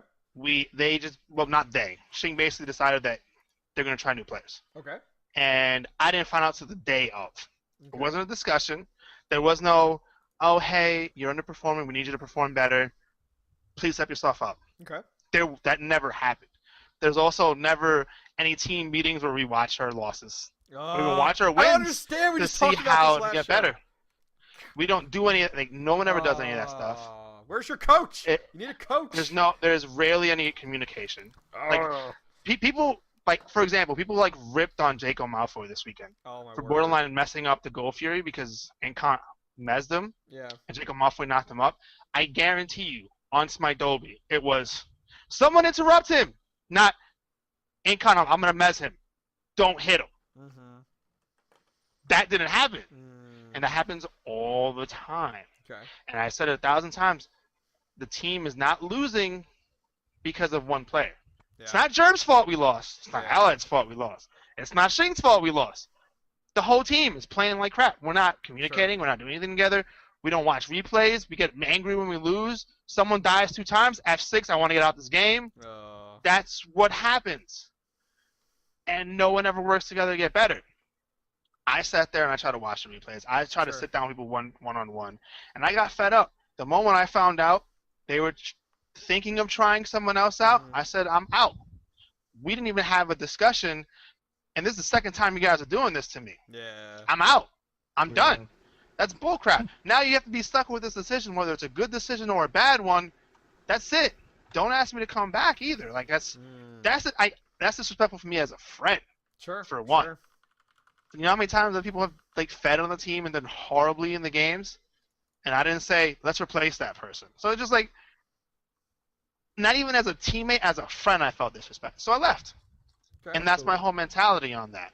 So that's what happened with that. Now, are they on a crisis because of new players? No, they've been on a crisis for the same reasons we've been on a crisis for a long time. Kiki's a phenomenal player. He might have one of the smallest god pools, but he's really good on those characters that he plays. Yeah. You know what I mean? He's a good player. I always said the team's not weaker because they got him. They might be weaker because he doesn't play the characters I play that they're used to, but that's how that is. So until they get over that communication issue, until people get over their attitude issues, until people get over their I lost, I'm gonna go cry about it for 30 minutes or 2 days, they're gonna be in the same spot they are right now. And they are on the verge of not qualifying for the next regionals. Sure. Yeah. Because of that. So are you guys Go ahead. cool as boys? Doesn't sound like it. I'm cool with, like, from what I know, no one knew anything but Shing. Shing just decided to do it on his own. So Okay. I'm still angry at Shing. From what I know, everyone else I'm pretty much cool with. I don't really talk to Incon just because we didn't really talk much anyway. Okay. He's always busy with his girlfriend, work, school, whatever it is he's doing. So we never really had much time to talk anyway. I still talk to Allied. I still talk to Gerb. So everything's like kosher on that.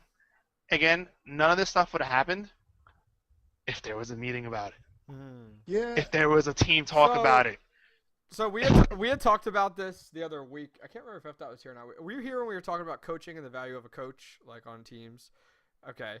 Whenever you're talking about coaching and the value of a coach, I'm present. Okay, Whether whether it's physical or not, I'm always there. The reason I bring it up is because I feel like this is very much a situation, and I know a decent amount of the people within the scene. I've been in the scene for over 2 years now, and I have to say, this separates. Page 48. Yeah, screw you. This separates a high-level, high-sponsored team and everybody else, I feel like. And what I mean by that is very much, I feel like right now, we're starting to see where the value of a coach, the value of these meetings you're talking about, the value of going over replays. Like, I can't imagine a professional sports team that doesn't review games they've lost. So how can we go ahead and have professionals playing as a team and not reviewing you should be reviewing games you've won in major tournaments to see where you screwed up and where you could do better. And I mean, like, I don't understand I don't know how your schedule works as pro players right now or what fits in, but if you're scrimming 4 days a week, one of those days should be like VOD review day, where everybody loads up the same VOD, they watch at the same time, they pause during certain times, they talk about it, what they did best, what they did wrong, where they can improve. If you're not doing that, you're going to set yourself up to go ahead. The team's going to dissolve and fall apart at some point over, as Wolfie talked about, a point where a team is not communicating over something. If you're going to go ahead and you're saying as a team, hey, Wolfie, we feel we want to try a few people out in this position just to test it out in this scrimmage and see how it does. We want to see what results we're seeing, whatever. We want you to be hanging out, watching the stream with us, watching them, seeing how they're doing, giving us your input. Wolfie might be like, okay, sure, no problem, let's see what it does, But if no one says anything and all of a sudden the night you go to scrim and they're like, yeah, Wolfie, we're trying somebody else, I'd be freaking pissed too. So that's my thoughts on it. And any team that's an up-and-coming team, get yourself a third-party person like a coach that can call you out when you're wrong and call you and tell you what you're doing right. Just my 2 cents. You need a coach. Yeah. You need a coach. Yeah. You need a third party that's not playing with you, because if you have someone that's playing with you, you're going to get competitive with that person. Yep. And you remember the time that person messed up. You knew that person who's not in the game, that's pretty much looking purely from an objective standpoint. Yep. And you need to have talks to each other whether someone's performing well or not. Replacing someone should be a last thing. Oh yeah, Same thing with 100%. Dignitas. 100%. It should be the last resort. You should have exhausted every possible thing before you're like, you're simply just not working. Mm-hmm. Because there's so many times people replace people and they regret it later, and they find out that they're not the problem. Like reviewing games that you win is just as important as reviewing games that you lost, because majority of the time when you're winning, you're not learning anything. Mm-hmm. But if you review the game, you'd be like, "Oh, I messed up there. That was really bad. Mm-hmm. That could have actually lost us the game, and we didn't know because we never reviewed it." That is huge. That is huge, and that's just the coach. What allows people to do that. It takes the whole personal thing out of the game. Yep. About you talking to it. Yep. The person doesn't have any feelings to like the negative about that person because he's outside the game. Mm-hmm. It's completely different when a coach. Key example, Zimstar. Key example. Yeah.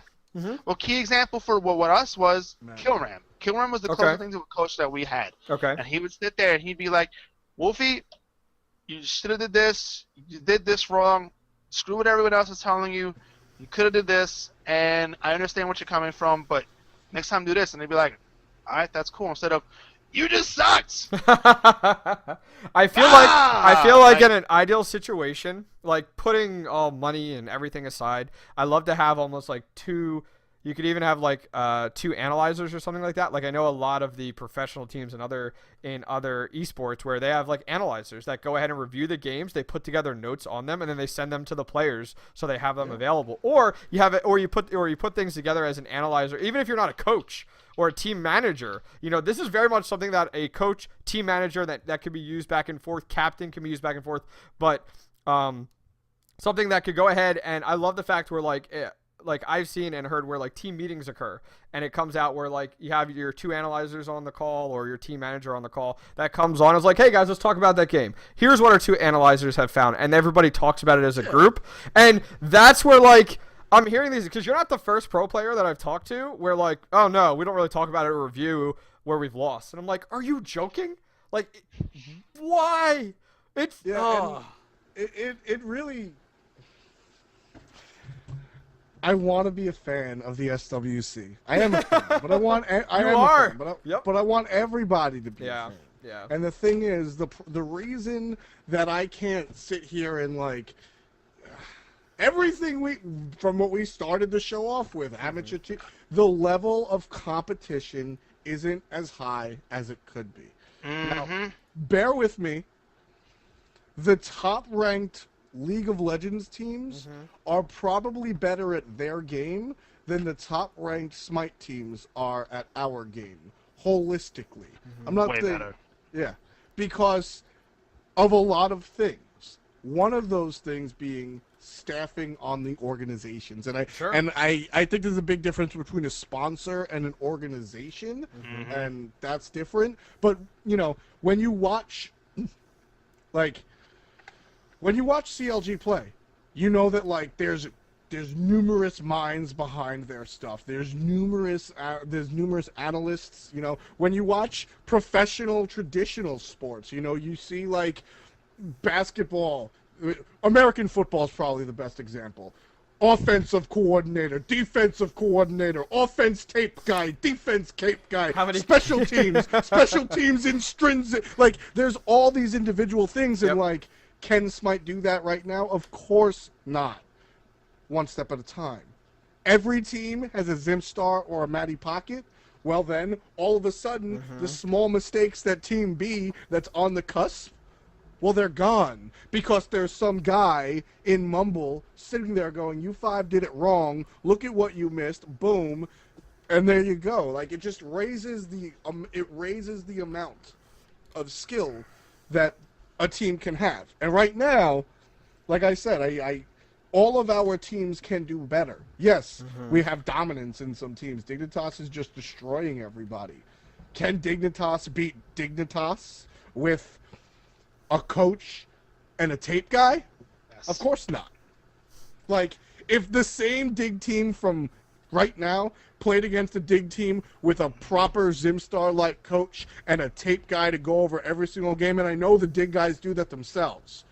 I know Zapman does it himself, but if they had a proper guy, etc., and I'm, again, not knocking the dudes. Those dudes do a lot of homework, and it's part of the reason they're winning. But could an extended organization, Dignitas, beat the current organization, Dignitas? Of course.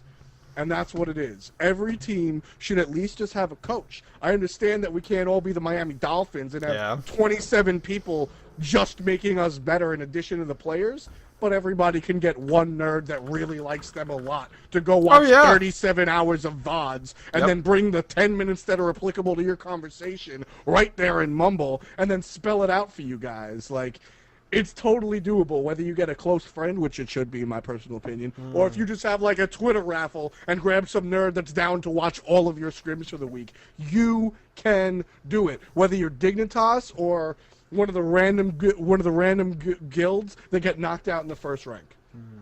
You can go out and get a coach, and you can go out. I mean, you could be a player coach for a while until you think you're good enough to attract somebody else, but having people outside of the game, like Wolfie said, to show you what's up and what's down is really, really, really important. Like, COG hasn't been dominant this year, but the 2 first seeds from each region are the 2 teams that had a dedicated coach, and that is not an anomaly. Like, Zimstar and Matty Pocket do their job. I don't know Reggie very well or Andy Din, but like I know Zimstar pretty well, and I know what goes into that, and I know the guys at COG, and I know what goes into that. And there's a lot that go into those teams. They don't just scrim 3 times a week and then show up on Saturdays. There's a lot, and that's what it takes to be a winner. And it's not something that's prohibitive. Everybody can go out and find a coach, and it will make you a better team, whether you're Dignitas or Dignatus, like whether you're a no-name team or you're a big name team. I think there's plenty of people in the community right now that know the game, that are involved with the game, that aren't pro players, that could very well do that. You know what I mean? Or if like, so, you know, for example. But last thing to ask with you, Wolfie, just on this topic is, what are you up to now? Like, are you scrimming with some randos? What are you doing right now to kind of keep with it? I'm like a mercenary for hire, dude. I just sub for whatever team needs me right now. The problem is that the season's already halfway through. Most teams are pretty much set in like with the roster locks now too. Well, no, I can still join a team. Yeah. People just can't leave a team. Ah, okay. But I'm pretty sure that the teams are comfortable who they have. Sure. It's pretty unrealistic for me to get on a team before this season is over. Okay. I would join a team if I could, but I'm either gonna make a team or I'm gonna join an established team already. Like that's just probably what it's going to happen. Hopefully it's jungle, but I could still go solo. That's how that is. And before anyone come coaches, I want to be a player, dude. I've been asked to shoutcast, all this stuff. I'm a player. I'm a player. No, you're not. You just crush a lot. Yeah. But that's how I am. I want to be in the thick of things. I want to be up there. I want fans going wild. Like when at the event, the only reason I played well at that event is because everyone else was like, Wolfie, yeah! If there wasn't a big crowd there, I would have been normal Wolfie. Whatever. I get hyped up. I love that. That's what I'm there for. That fuels me. I love it. Everything for the fans, but that's just how that is. Okay. But yeah, I'm waiting to get on a team. We'll figure everything out outside as it happens. All right. But till then, all right. Mercenary. Good deal, good deal. If you guys want to go ahead and send an email into the show, please look directly below our current webcams right now if you're on the audio version. It's SmiteUpdate@gmail.com. We're going to start going over these every show now. So we won't pick every one. We're only going to pick the ones that we feel are most prevalent to the show and best thought out. I don't want to see page-long emails. I'm not going to read them. But definitely get in like a paragraph. I will. Yeah, right. Or I really like a sentence or two, and we'll go ahead and read them on the show, and then we'll be rewarding people that send in some great questions and thought-out comments. I mean, we got one earlier. It was like, why is Fenrir so OP? We're not going to go over that one. But, put it in, and we'll go ahead and, if we like it, we put it on the show. I'll send you a gem code or a ward skin or whatever. And on top of that as well, if you guys are enjoying the show tonight, please go below and click streamer feedback and give us some feedback about the show. Let Hi-Rez know that, hey, you like the show, keep it on the channel. Hi-Rez looks at that stuff when they're deciding, hey, do we keep Smite Update on the channel or not? So please make sure you guys check that out. Smite feedback and, let them know, hey, I like it, I don't like it, or what. We definitely want to see it for sure. So we're going to go ahead and jump into our esports update here. First thing, just updating us on where we're at with the TSM Invitational. We just went ahead and almost at 21,000 right now. We're at $20,712.50. Isn't that nuts? Because we were discussing this the other day, and we were like, do we know if it's a LAN, if it's an online qualifier? Most people feel it's going to be online. Like, for an online tournament, 20K is pretty big. Like, that's a big deal.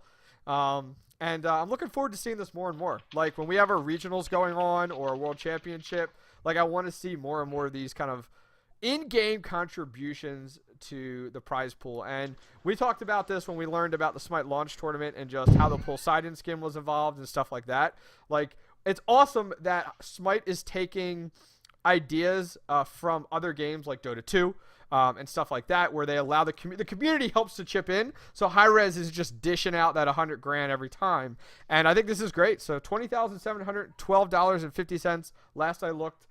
Keep it up, guys. I think it was like 8,700 skins purchased so far. So and awesome. The skin looks dope as hell. Oh, I use it all the time when I play Apollo. It's a cool skin. It's awesome. I'm not one that really likes to rock the legendary skin a lot, except for Thanatos because he looks like a G. But I always just use the Hot Topic Apollo, like the guy in black with the black hair. Yeah. Homie just looks like a mall goth kid with a skirt, Yeah. One of those utilakilts. If you've ever been to a nerd convention, you know what I mean by the utilikilt, right? But this TSM one, it's brolic. It's so cool. So outside of that too, second thing to talk about, I added in here, MYREVENGE this past week decided to jump back into the scene. Wolfie, you've been around for a while. You remember MYREVENGE? They had a team a while back. They hosted weekly tournaments. I was actually one of the casters for that back in the day for MYREVENGE, and they came back into the scene, and this is a pretty big deal. If you guys follow the 3vs3 scene. And some more often now, more in the last few months, the 5vs5 scene, they've gone ahead and they've picked up. Let's see, who was it here? It was two groups. It was Your Wizard and Pentablink. Your Wizard, one of the top 3vs3 teams out there, along with they have some really good guys in 5vs5, and Pentablink as well. Like, I've been casting these guys in the NA scene when I did cast for Smite Central all the time, and they were very, very good. And so that picks up Jaco Malfoy, Numera, The Paradox, and Live Lunatic. Live Lunatic is from back in the day. He used to be involved a lot then. And Jaco Malfoy. Sure? What? Jaco was playing with Snipe this weekend. Because I don't know. Isn't it this weekend? They haven't filled their fifth slot. So they have 4 people. They need a 5th person on their team. Right now, I'll go ahead and post it in chat. They currently have 4 people out of 5. And so the organization is looking and testing out people for a 5th slot. So that's where they're at right now. That's most likely why you saw that, I would think. Okay. Yeah, because of that. So pretty cool to check that out. I'm thrilled about it. I'm really happy to see that. So eager to see how that works out, moving forward. Yeah, no, Jaco's on Snipe. He's locked on Snipe. I don't know. This last weekend was locked. I just read the news. Yeah. If that's the case, I expect to see some update here. MYREVENGE is looking for some revenge. Yeah, right. Because like when I read this, I messaged the owner of MYREVENGE. I was like, hey, I'm happy to see you guys back in it. I was talking to him for a little bit. Happy to see that. So don't let me down here. Don't let me down at all. But we'll have to see what happens for sure. I'm going to toss it over to F. now to go over some of our results from the NA and the EU weekly for SWC. Well, we talked a little bit before we go into the esports. We just talked about MYREVENGE. They brought a team together. There's also a new 2v2 contest going out in the community. Okay. I kind of want to shove this in community news, but we got ahead of ourselves. There's a new 2v2 situation going on, which is a lot of fun. I know DM Brandon Brandon had a lot of fun with the 2v2 contest going on. It's like Hi-Rez, I guess it would be endorsed. Like, you get gems. Okay. There's a gem prize, the whole 9 yards. What organization is it? It's just it's a member of the 3v3 community, Ketsu, that's running it. Okay. I don't even think it's a organization. It's just kind of him doing it. He's been a member of the little 3v3 organization that like 3v3 has its own little community with its own little superstars. Jaco Malfoy being one of them from the NA scene. Okay. You know, and there's Yuketsu's in chat right now trying to find people for the 2v2.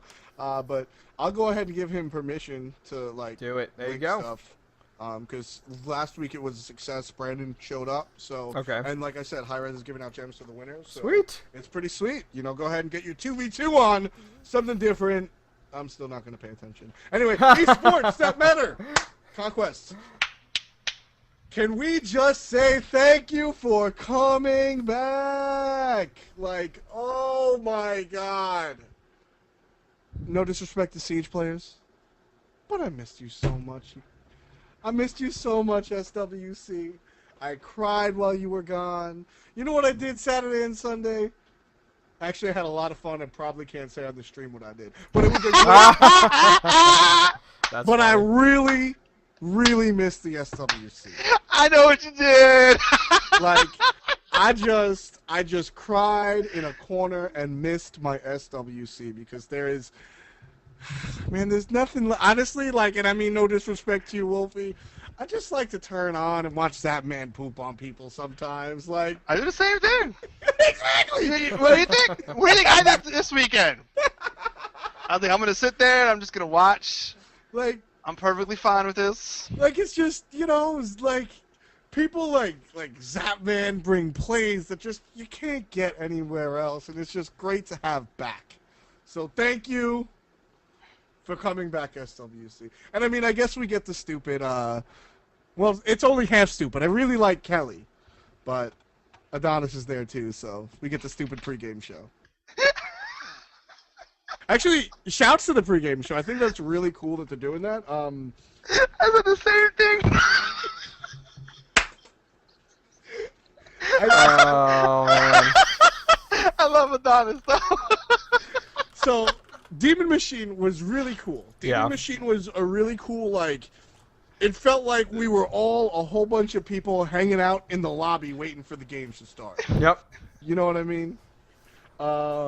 And we were all just, like, he was part of it. But now with Adonis and Kelly, we get a real, like, it's what I've wanted out of a pregame show. Okay. Adonis... More Adonis- ESPN. More ESPN, like. I I'm a fan of it. hate the ESPN comparison because I like ESPN, as a sports fan, ESPN is trash. Oh, come on. I like the the stu- professionalism behind it. How have I put that? Sure, but there's Okay. sure, I get that. But ESPN is very whatever. Adonis, I don't care who you are. Adonis probably knows more about Smite than you. Like, Adonis is really solid knowing about the game, knowing about the players, and Kelly too. And it's great watching two people that know the game well and know the players well come in and sort of appetize us for the games. You know what I mean? When I cast with Kret, you know, we'll look at the current game and we'll say, all right, you know, it's Snipe versus Team A. We know it. We know Shing is going to be aggressive. Team A picked this to go against aggressiveness. Let's see how it works out. You know, and they do that holistically for the whole tournament. They look back at what's worked, what's happened in the past couple of weeks. They look forward to. It's so awesome, and I love it. And it's something that all these little things are coming into place to make the SWC something larger, and that's cool to me. Right there, we're gonna up on the screen. We have an example of the pregame show. You know, Adonis still can't tie a tie. He's looking like he's going to his 7th grade prom. But it's all right. Yes. Yeah, I love it. Kelly looks fantastic as always, but Adonis needs to go to like men's fashion advice on Reddit or Professional something. etiquette school. He's got that neck beard already. He can go to MFA on Reddit. It's all good. Oh, God. But the content, like, jokes aside, folks, the content's great. We can see the season coming together. Like, each time we saw, each week leading up to the launch tournament, we saw like it get better. Right, like everything got better. It's still happening, and that's awesome. It was the camera angle. Yeah, right. Okay. I gotta say this. Does the camera first add 20 time- pounds? Does the camera add 20 pounds, bro? I wanna The know. first time I had a job interview, Yeah. I didn't know how to tie a tie. I went on YouTube to learn how to tie a tie. Oh, there you go. Get at me. Hey, Get that's at the way me. to do it. I was like, how do I? Oh, okay. I know the video you watched too. It's like a, okay, guys, we're going to talk about tying a tie, and it has this like violin music in the. I know exactly the video you watched. Because I sent that video to my little brother, because he makes me tie his tie. When I say little, he's like 20, and he makes me tie his ties. Oh my word! And I was out of town, so I had to send him the video. Well, that's something like yesterday. I went to a wedding, and I had to put on a tie in a while. I didn't have to look it up, thankfully. Oh my god! It took my second try. I was good. Homie, you're like in your late 20s. You gotta know how to tie a tie. As I said, I didn't have to His watch wife the does it video. for him. It just took the second try. Okay, I will have to admit, every time I go ahead and put on that tie, I never get the length proper before I start working it, before I start doing it. So I had took a second try, but we got it. Can you be real? Does your wife tie your tie for you? Not at all. As I said before, it took a second That's a try. lie. It took a second try. She probably could do a better job. So but, what do you? So like, I mean, hopefully your children don't have to wear ties, right? Because if Daddy can't tie a tie, Yo, why you gotta throw me under a bus? Go speak dude? to your mother. Go speak to your mom. Yeah, right. Yeah. That's the worst. That's the worst. Always throwing a she man. does mine. Go speak to your mom. Always throwing a man under the bus. Oh, Octane, bro. So, Chaac was saying it. How about Hindu with the bow ties? I give props to him, though, man. You know, I give props to him. he's rocking them. He's rocking them. He's rocking the EU scene. You're not going to see anyone NA doing that. Somebody's got to look like penguins. I got a I feeling know, he's a Doctor right? Who fan. Yeah. I got a feeling he's a Doctor Who fan. That's why Of course he he's does a it. Dr. Fu. I got a feeling that's why he does it. He's a Matt Smith fan for sure, 100%. Yeah. Well, yeah, and then Oh, you man. got Bard over there who refuses to wear a tie. A lot of potent figures have refused to wear ties. I don't like it. I don't like it. Yeah. I like the tie. I like the tie. Yeah. Yeah. But you know where there weren't any ties? In the NA and EU tournaments. No ties, just wins and losses. So that's what. Let's take a look at what happened in the NA. Pro transition. Yes. That's Go what for they it. pay me the big gems That's for. right, the big gem. Yes. Anyway, we can boil it down. Basically, Cognitive took the gold with respects to this week's. Or no. My bad. My first point is about Cognitive. Dignitas took the gold this weekend in pretty standard Dignitas beating you fashion. Yep. Dignitas just, so like last week or last year, like Dignitas Cog was sort of like running it for a while, and that was that. Dignitas is back, baby. Oh, they're back really strong too. I don't Really agree strong. 100%. I Here we go. honestly think both games were thrown by Cog. Me too. Stupid mistakes. Me too. I think it was Cog's game to lose. Both games. I and respect that. They Keep got going. impatient. They got impatient. Both games are over a Go Fury. Yeah. And I don't know why it happened on them, but it did. But that's what happened. Both games were Cog's games. Both of them. And then that trickle effect after that. After that point, everything after that point, I didn't even count on the game because I knew the game was just, it was going like, I know exactly what happened that game.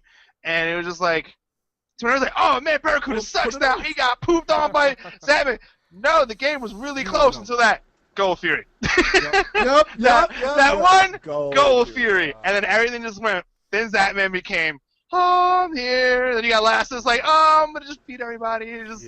That's what happened. And that's how it looks. Whenever you do good, you're like, oh, be the best. Whenever you do bad, you're like, Well, I mean holistically. I'm not like this weekend. I completely agree with your assessment, actually. Yes. And my main point is what caused Cognitive to lose that. But holistically, like, and the thing is, Dignitas, last season's Dignitas might not have won out this week. This weekend, last season's Dignitas might not have won out. well, they were on a slump, really bad slump in the first season, and I don't know what caused it, but I'm gonna give them the clap because instead of like splitting apart, whatever, Yeah. they came closer and worked on all their mistakes, I love it, dude. and learned the new style of game. Lassus learned tier. Everyone I learned feel their like new they're roles. really good right now at Learned taking their new advantage of when the other characters. team screws up, though. Like when something that's screws up, because- they're And so that's good the at taking nature of the advantage game. of it now. Though I'm gonna tell you exactly Yeah. what that is. 100% what that is. 100% what that is. It's none of the players.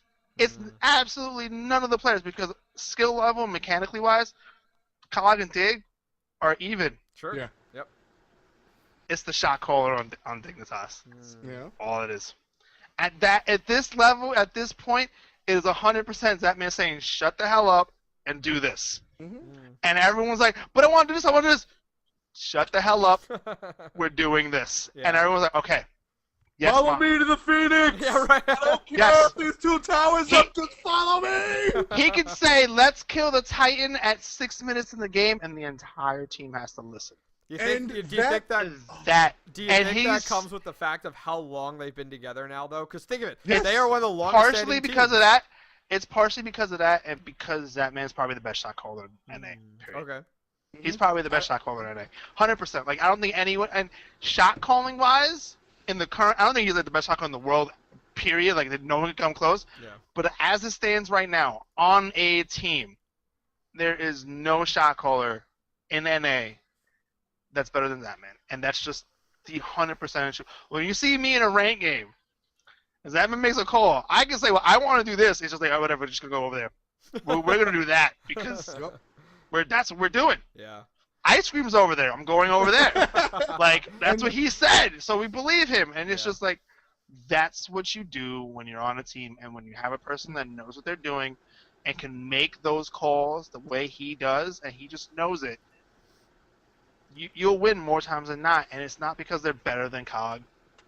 It's not because Lass is better than Andy, or Zatman's better than Barra, or Anatoly's better than Omega. It's they have a better shot caller. And I that's that's it. love watching Dig Cog. Dig No, versus they're Cog. phenomenal.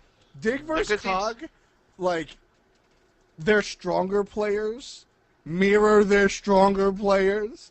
Their weaker players mirror their weaker players. Like, it just so happens that Zapman and Barracuda are the Hollywood figures on those teams, right? And then the secondary Hollywood figures are Andy and Laz's, right? Yeah. Like, I don't even think it's that. I think oh, that's I not think it. I just think Zatman- it's fun. I think Zatman is highlighted by how good Shadow Q is. Yeah, yeah. Of And course. Barracuda is highlighted by how good Jeff and Dare was. That is And true. you think those players are ridiculously, amazingly good when, they maybe not be the Jesus Christ coming to the game now, Right. but they got big bodies protecting them. Yup, big body best. Shadow Q would throw his life away to save Lassus and Zatman, Yeah. or either one of them. And he would do his best job to save them and somehow still get out alive. Yeah. And And that character, they will look better than what they might actually be because they're so good for the rest of the team also. And it's just how it works. because, and this is the single best thing that you can do, and it's a silly platitude, so roll your eyes if you want. Playing as 5 very good players versus playing as one good team is a completely different situation. And it's what Dignitas does and what Snipe didn't do. And I think that's the difference. Snipe was always competitive, and I'm talking about Snipe with Wolfie 2-3 weeks ago.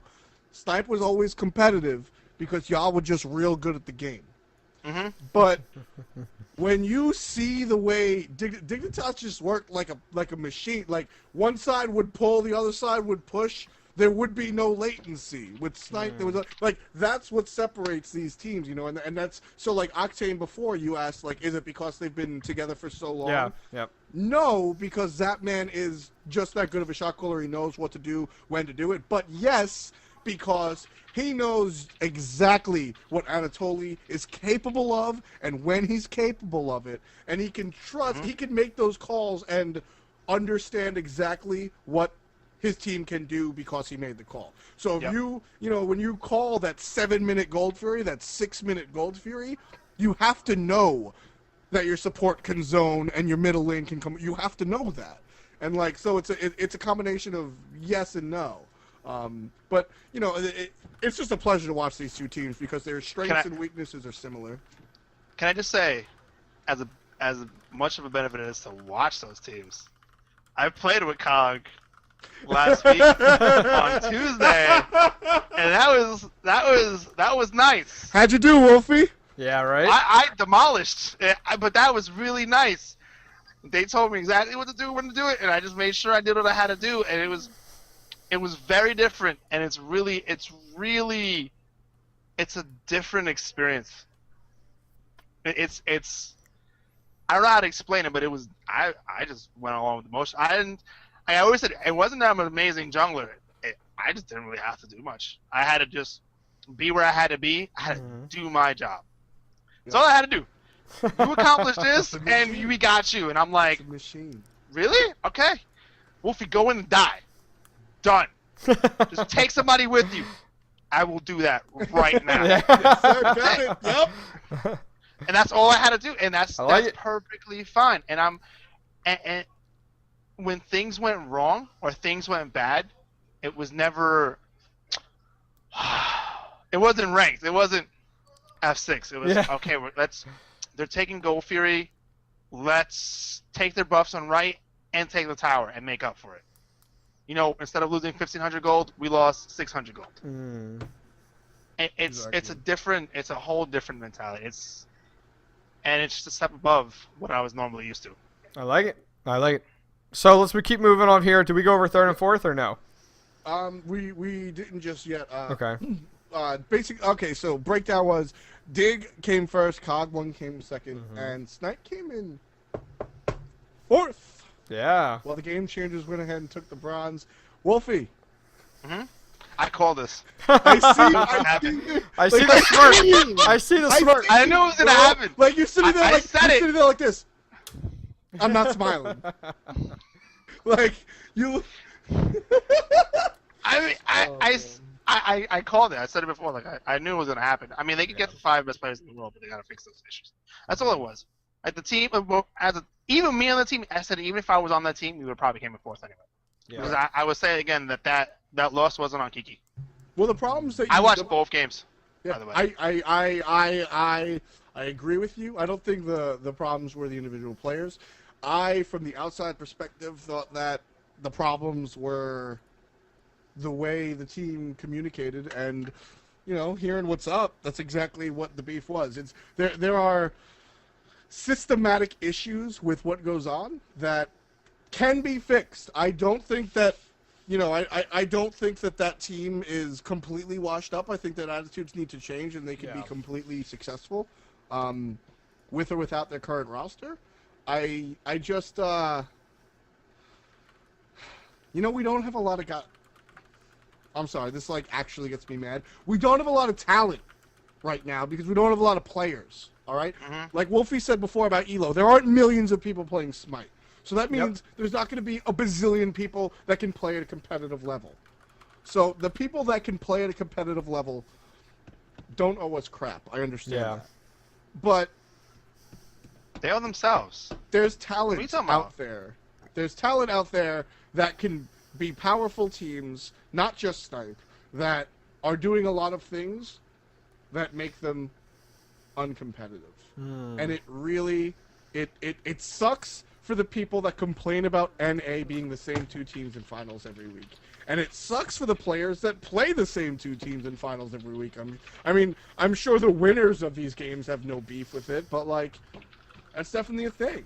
You know, it's definitely a thing. There's not a lot of talent out there, and if you're talented enough to be on a competitive team, just please try to work it out and do it so that you can be a competitive team instead of kind of just being a ranked monster. Like, there's real future for this SWC stuff, but you need teams to care.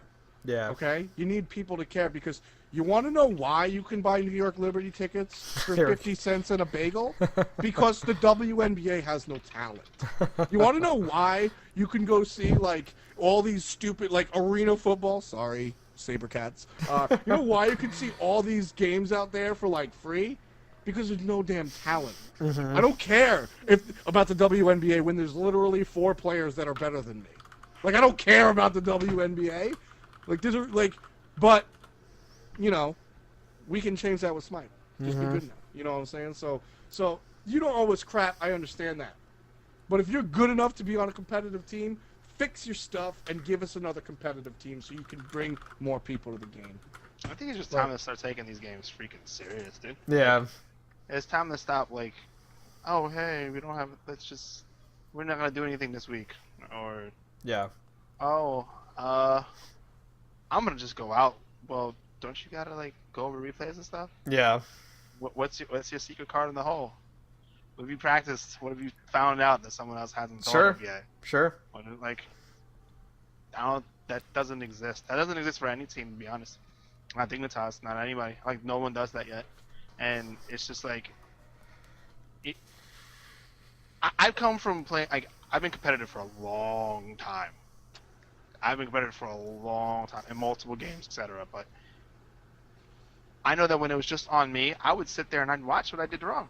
Mm-hmm. I would sit there, like, we don't have casuals for them. Yeah. Like, when I used to play fighters, I would watch my own stream and see what I did wrong. Try to get myself better. Oh, and not everyone's like that, but you're definitely a better player because of that. But when the game is getting as big as it is, yeah, you should. Well, I feel like not everybody's like that, and not everybody's like Wolfie. Yeah, well, that's what I'm saying. Like as Wolfie's saying, as the scene is starting to develop to the point it's at now, and we're where we're approaching with SWC right now, it very much can start to get to that point where some of the pro players that this is their career, and I'm not talking about the pro player who's like, I go to school, I go to work, and I play Scrim every once in a while. That, to me, they might be on a very competitive team, but they're not a pro player. A pro player to me is someone who, like, lives and breathes Smite to the point where they get up and they play Smite 10 hours a day. Like, to me, that's what I'm starting to see, and you're starting to see those players stand out versus other ones, because we're starting to get that mentality where we learn. Look at other scenes. Your League of Legends, your Dota 2, your StarCraft 2s, where that's what they do. Like, literally, that is their career, is getting up and playing Smite 10 hours a day, analyzing their games, playing it. Because you can play Smite, but if you're not going to take it, to the point where, like, as Wolfie said, you're analyzing your games, you're getting that hardcore into it, it's just a game to them compared to the people that are playing it hardcore and, taking it to the sports level. Yeah, exactly. And this... this isn't just another, there goes F-Dot referencing sports again. Yeah. Like, millions of people try to become professional at, millions of people try to be professional basketball players. Yeah. And because there's so much competition to be a professional basketball player, Yep. the ones that make it are the guys that wake up and practice twice a day, go to school, and then shoot baskets till mom screams at them. Yep. Like, those are the guys that make it, right? Yep. The guys that play professional League of Legends, there aren't as many people trying to do it, but we're coming close to it. Yeah. There are, right now, source is Real Sports Bryant Gumbel. There are more people playing League of Legends in America than play baseball from the Little League level Oh, that's to right. the I read that. professional Yep. level. Yep. That is an actual stat. So, you can't just play 3 hours of ranked a day and then, go grab a couple of beers and forget about the game. You can't, because there is a nerd that's playing 15 hours a day. Yep. Sleeps and then plays 15 hours a day and will be better than you. Like, that's how League of Legends has it, because there are millions, literally, of people playing that game. With Smite, and I'm not saying that the professional teams we have are lazy. That's not where I'm going with this. But right now, if you want to be a quote-unquote pro team and play on the pro series, if you take the game a quarter as seriously as some of the League of Legends pros, you can make it to almost semifinals. Oh, yeah. Yep. Yep. In NA, at least. EU's a different story, but that's because those dudes take it seriously. Have you heard Durgius talk about what I5 does? Like, there's a reason they made it there, because they actually gave a crap. Like, they cared for a couple of damn weeks, and now they're competitive. They don't win every week, of course, because TSM and these teams have weeks and months, and some cases years of practice. But if all it takes is a little bit of seriousness and y'all good. At the end of the day, of course, it's hard to be like, I'm going to be pro Smite, like, because of what we said earlier, like, is there a real benefit to being pro Smite at the moment, but it's sort of a catch-22. Like, you know, it's the same. Like we mentioned the WNBA before. It's the same problem the WNBA has. Like, money and incentive to play in the league comes when people watch the league, but people won't watch the league if there's no talent. But talent has no incentive to play in the league, so people don't watch the league because no incentive to play, etc. And it's just a big circle. So you need talented people to come in and be like, no doubt, I will play for a cheeseburger and 200 gems. Let's do it! So that 8 months down the line, you have the SWC sponsored by American companies that I can't say on the channel. Like, that's the eventual goal, right? Like, when you see the LCS and they are sponsored by Fortune 500 damn companies, they didn't wake up one day and say, hey, Tibbers is cool, Coke, let's give them mad loot. No, those companies were like, damn, mad people be playing this game. I guess we should throw them some dough and get our name out there. Well, you got to have people playing first. So yeah, I mean, I very much feel at this point in the scene where we're at with Smite, it's getting to a point where the teams that are putting the time into the game and taking it seriously, kind of like what Wolfie and F. had said, like the teams that are truly like, okay, we're playing 10 hours a day, we're scrimming 4 times a week, we're reviewing VODs, we're pulling in a coach, we're pulling in analyzers to do it. Those are the teams that we're going to see over the next 3 months that are going to be in the top 4.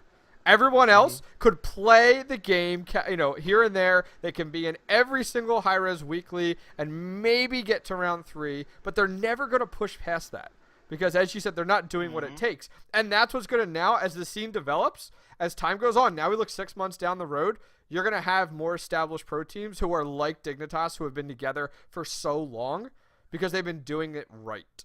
So I think that's the big difference. Like, you know what? You know what's going to happen too, right? Yeah. It's not going to get easier. Nope. And you're not going to have to put less time. You're going to have to put more time. Yep, to keep up with them. We're putting in 10 hours a day now, right? Yep. Well, look when the game actually has a bigger following and more money, there's going to be a person out there who's going to put 16 hours a day. Yep. His job is to be better than you. So if you can't handle the 10 hours now, what's gonna happen when that happens? Well, look at like gonna happen. Look at very much the Chinese mentality when it comes to gaming, where they will go ahead. For example, like World Elite, they go ahead. That team has like they'll have a team house or a team apartment or whatever. They live and breathe Smite. They wake up, they play that game. They're eating lunch. They're talking about it. They're phenomenal, by the way. Oh yeah. They have. They're phenomenal, by the way. Oh yeah. They've only played the game for a month. And they did that well. They're phenomenal. If you watch their game versus we'll call it the Team Solo Mid hybrid because it was not their full roster. It was kind of a hybrid makeup of it. They did really well for where they're at. And the thing is, in the Chinese culture, like with a professional team, when they establish a pro team with pro sponsors like World Elite, they literally engulf themselves into the game. It's not like your North American, culture where it's like, all right, you're going to play a video game professionally every day after school. When you're done with high school, you can then go play for your 3 to 4 hours a day after you finish your homework. Like, that's not how it works. Well, there's a lot of variables that go into what you're talking about, and it boils down to money. And relevancy. If I went to Who Cares and I said, man, I'm going to be the best handball player in the world, right? My friends at the wall ball park is going to care. But, if I play 20 hours of wall ball a day and I become the world's greatest wall ball player, who cares? Yeah. Who cares, right? And that's sort of where it's at. League of Legends has companies where homies go and they're like, damn, League makes money. Look, I'm going to go to the bank and get a business loan to start a team. I'm going to find 5 players to start a team. We're gonna, there are people that see that as a business venture. Sure. Smite right now, people don't see that just yet. So when you say we're gonna do all this, we're gonna devote our time to this, like, there's a lot of people with money that are sitting there saying, why? I'm not one of them. Shit. I can see that Smite is going to be baller. Like, I can see that. It's Smite. Yeah. I have spoken to a lot of people in the industry that said, like, yo, Smite has everything that the other popular MOBAs have, except it's more fun to watch because of multiple camera angles. It's just better. Yep. And it's just not there yet. You know what I mean? So it just needs more. Like, that's all it is. It needs more. And you know, that's the difference in mentality. I didn't know that WE was doing all that stuff. You know what I'm scared? You know what I'm scared about is taking someone like Dignitas, someone like Team Solo Mid, someone, you know, and them taking it to the next level in the next year and deciding, oh, we have to move into a team house to take this, you know, to the next level of serious and professionalism. Can you imagine those teams like a year from now if all of a sudden, you know, we go... They're doing that. All of a sudden, like, let's look at January. Like, let's look at Whoa. Just stop. Hold the phone. What'd you say, Wolfie? They're doing that, by the way. Who's that? Lassus just said on his stream earlier today that he's in like... They're having a meeting today about Gaming House. That's awesome. Because think of it. That's happening, by the way. That's happening. Think about the team. It's not if. Think about the team that takes it to the next level and does that. That is truly a career where you're very much living and breathing it to the point where, like, think about it. Those guys get up in the morning, have breakfast, and they're talking Smite. They're drinking that night on a Friday night. They're talking Smite. Like, they're reviewing replays. Like, if you go and look at, like, I follow the StarCraft 2 scene with, like, the EG house and stuff like that. Those homies, they go ahead and they review replays, like, one night a week. That's all they do. Like, can you imagine that in front of everyone? You pause it, talk about it, you know, go back to it. Like, that's for real, dude. That's for real. Like, yeah, I think. And that's going to blow those teams out of the water that do it as a hobby in the evening. Yeah. Good luck. Good luck is all I got to say. Yeah, and you know, it's really cool that you can see teams. Yeah. Because it's not just Odell, it's not just Dignitas that's doing it. You know, like these are conversations that you know, David Fry, the owner of Cognitive Gaming, have had. You know, these are we had Cret and I had David Fry on our show Ban Zeus over on Smite Central last week, and we discussed about you know, gaming houses and the situation with Smite, and you know, for teams that are already established like that, that's the next move, because you can see the work that Hi-Rez is putting into the professional scene. You can see, like, it's an elaborate 12-week.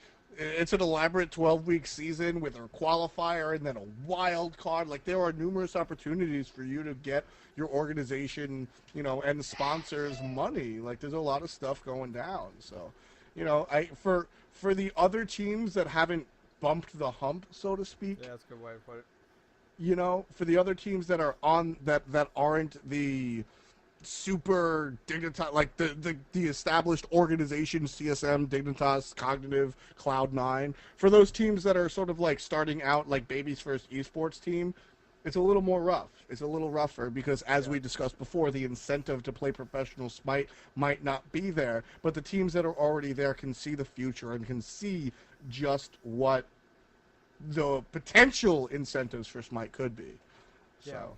Well, the big thing is, too, people have to remember when they're looking at professional teams and, like, where the ROI occurs. Like, it's not like professional teams are making, if you're backed by an organization, the organization is not making their money off of your game winnings and tournament winnings. They're making their money from the sponsors that go ahead and give them the money to operate. And people have to remember that. Like, when you're looking at these things, like, the sponsors end up paying for those houses. That's where that's coming from, if that's going to be the case. So in Dignitas' situation, like, you know, they're going back to their sponsors and saying, hey, here's the scene, here's what it takes. And you have to remember, like, it's not like you're going to get your return on investment after a year of having a team house. Like, these are very much things that take several years to occur. It's very much I wouldn't say a short-term investment. It's very much I could say middle, I guess right in the middle ground for your investment there. So something to keep in mind for sure.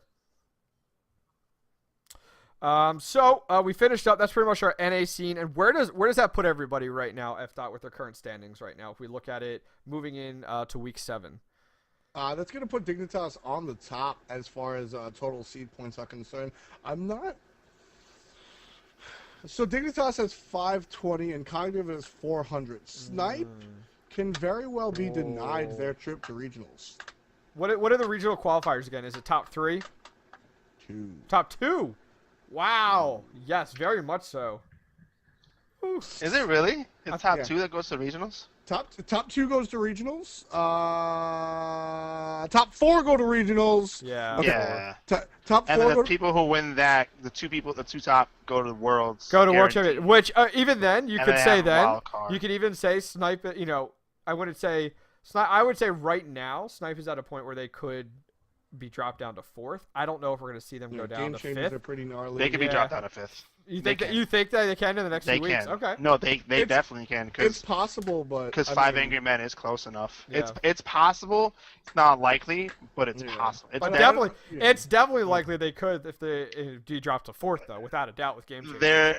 They're basically going through what Denial went through. Top 4 go to regionals, last top 2 go to season. playoffs, and then yeah, because you get the wild cards. Yep. So the wild card get to fight, and then the two from each region go to worlds after all Okay. said and done.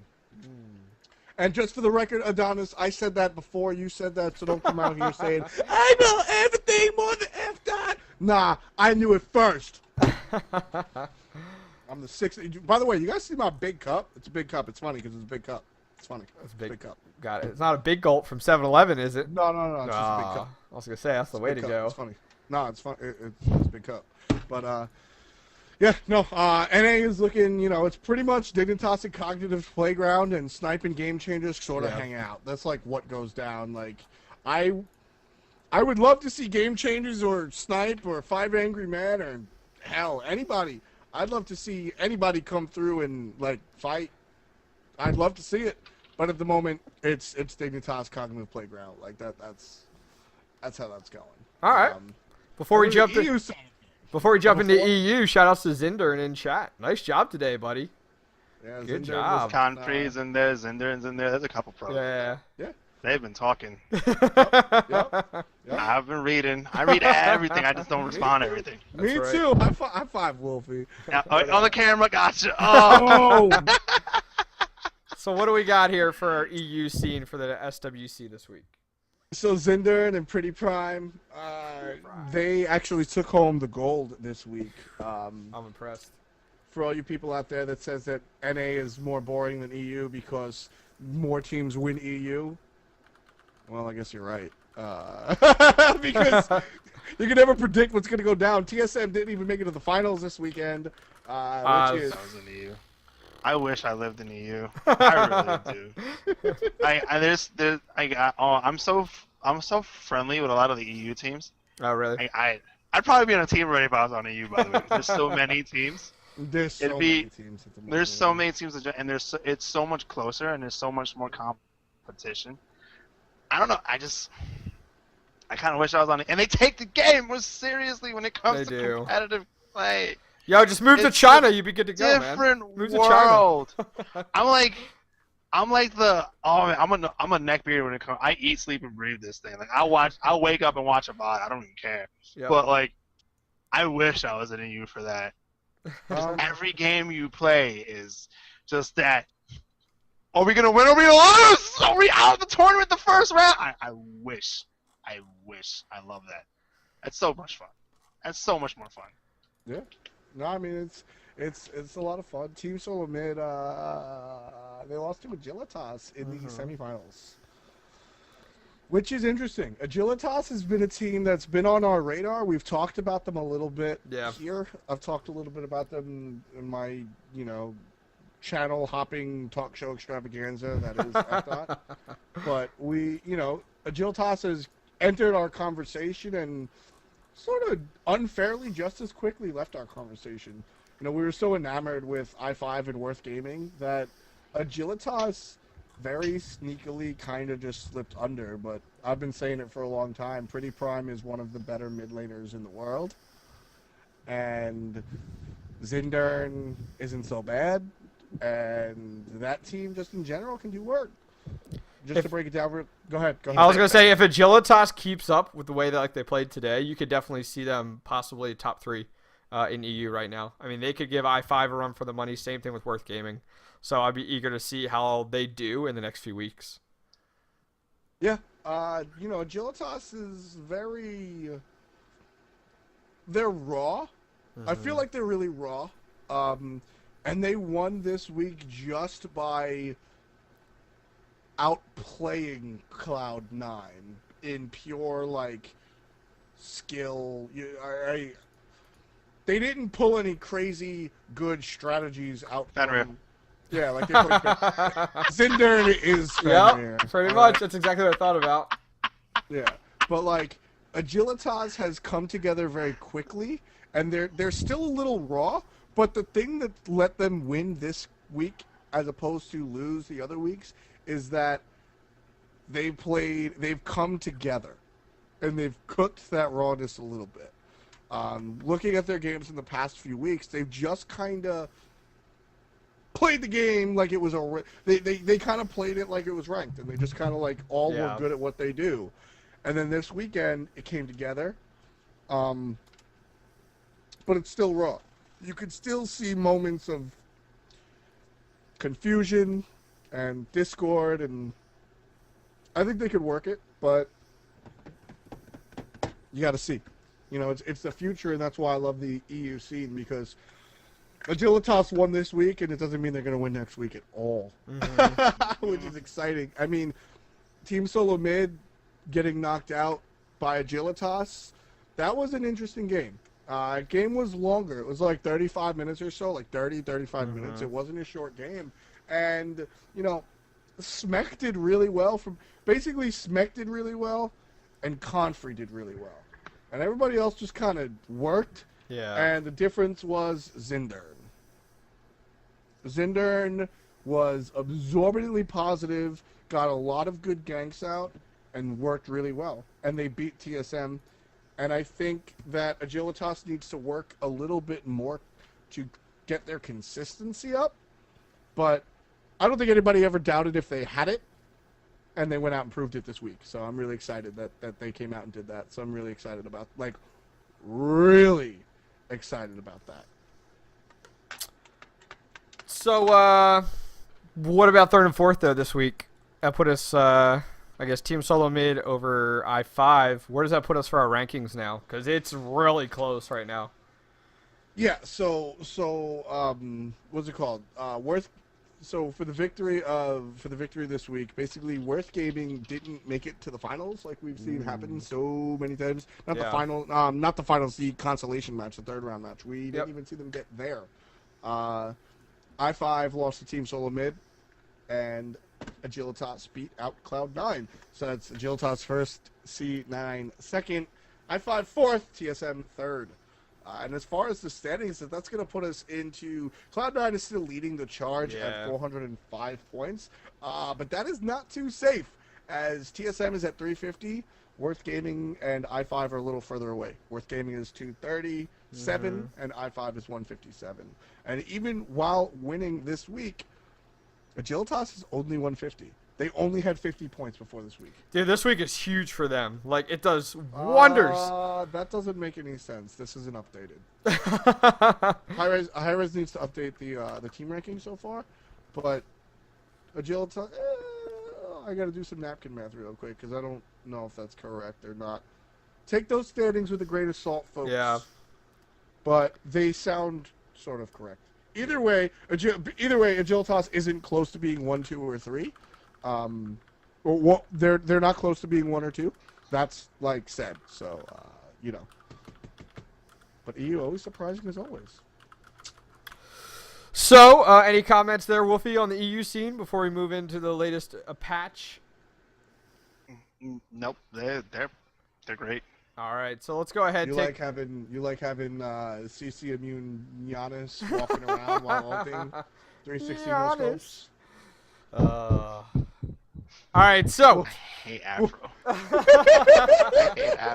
I hate Afro so much. Okay. Standings. They finished Yeah. in the round of 8 all 5 weeks. All right. Okay. Okay. Standings So are accurate. All right. My bad. yeah. So that puts Agility Do we have to go really with patch close. notes because there was no balanced matches. Oh, we're not going over. It's all Yeah. quality of life. It's all quality of life. Yeah, There's for just- sure. Just going over little things. We're not going into detail on a ton of stuff. Oh man, because that's just like, whew. Oh, we've got FX changes. Well, what do you think Yeah. about that? I thought, well, now he looks prettier. Yeah. So What I do wanna wait, you talk talking about is Hercules again? Janus. Talking about Hercules? Oh, here? something like that. I've already complained about Hercules and Yep. how stupid Oh. everybody in the entire world is, because Hercules has always been good. Yep. It's just that Okay, you guys know how much I hate the word confirm. Good for. But Mm-hmm. in any event, I want to hear your opinion on Janus, Wolfie, with the Giannis. change to the ult. Yep. I think- Because that's been changed a lot. I think he's a character that we're buffing him before a good player got to touch him and had enough practice on him. Because before people were saying, oh, Osiris isn't that good, he's hard to place on a team, I started playing him, and all of a sudden we have to ban him, he's OP. And it's like, there's going to be someone who learned how to play Janus.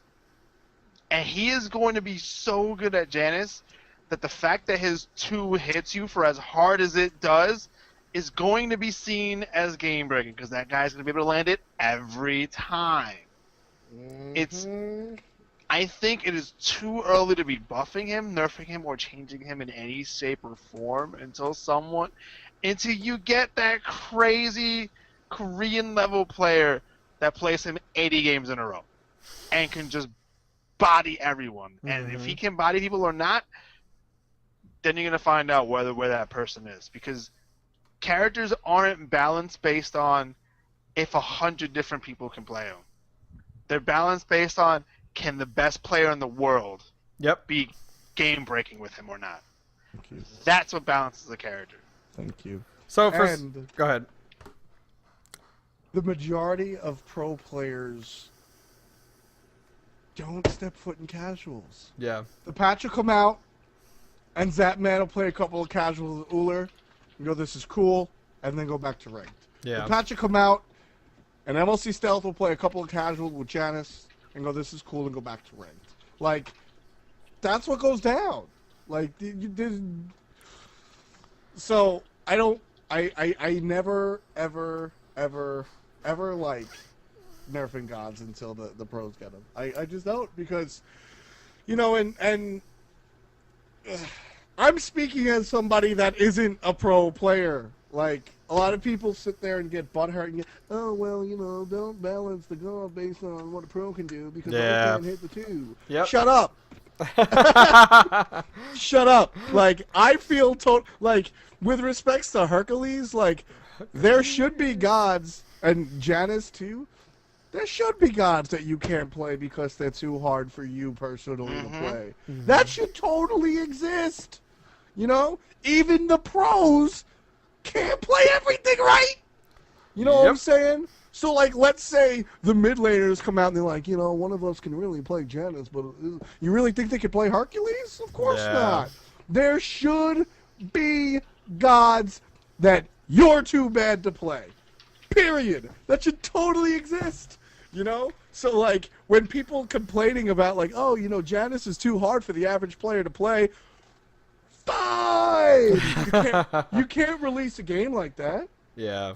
You can't release the game out with, like, 5 gods and 3 of them are incapable of being played by the average Joe.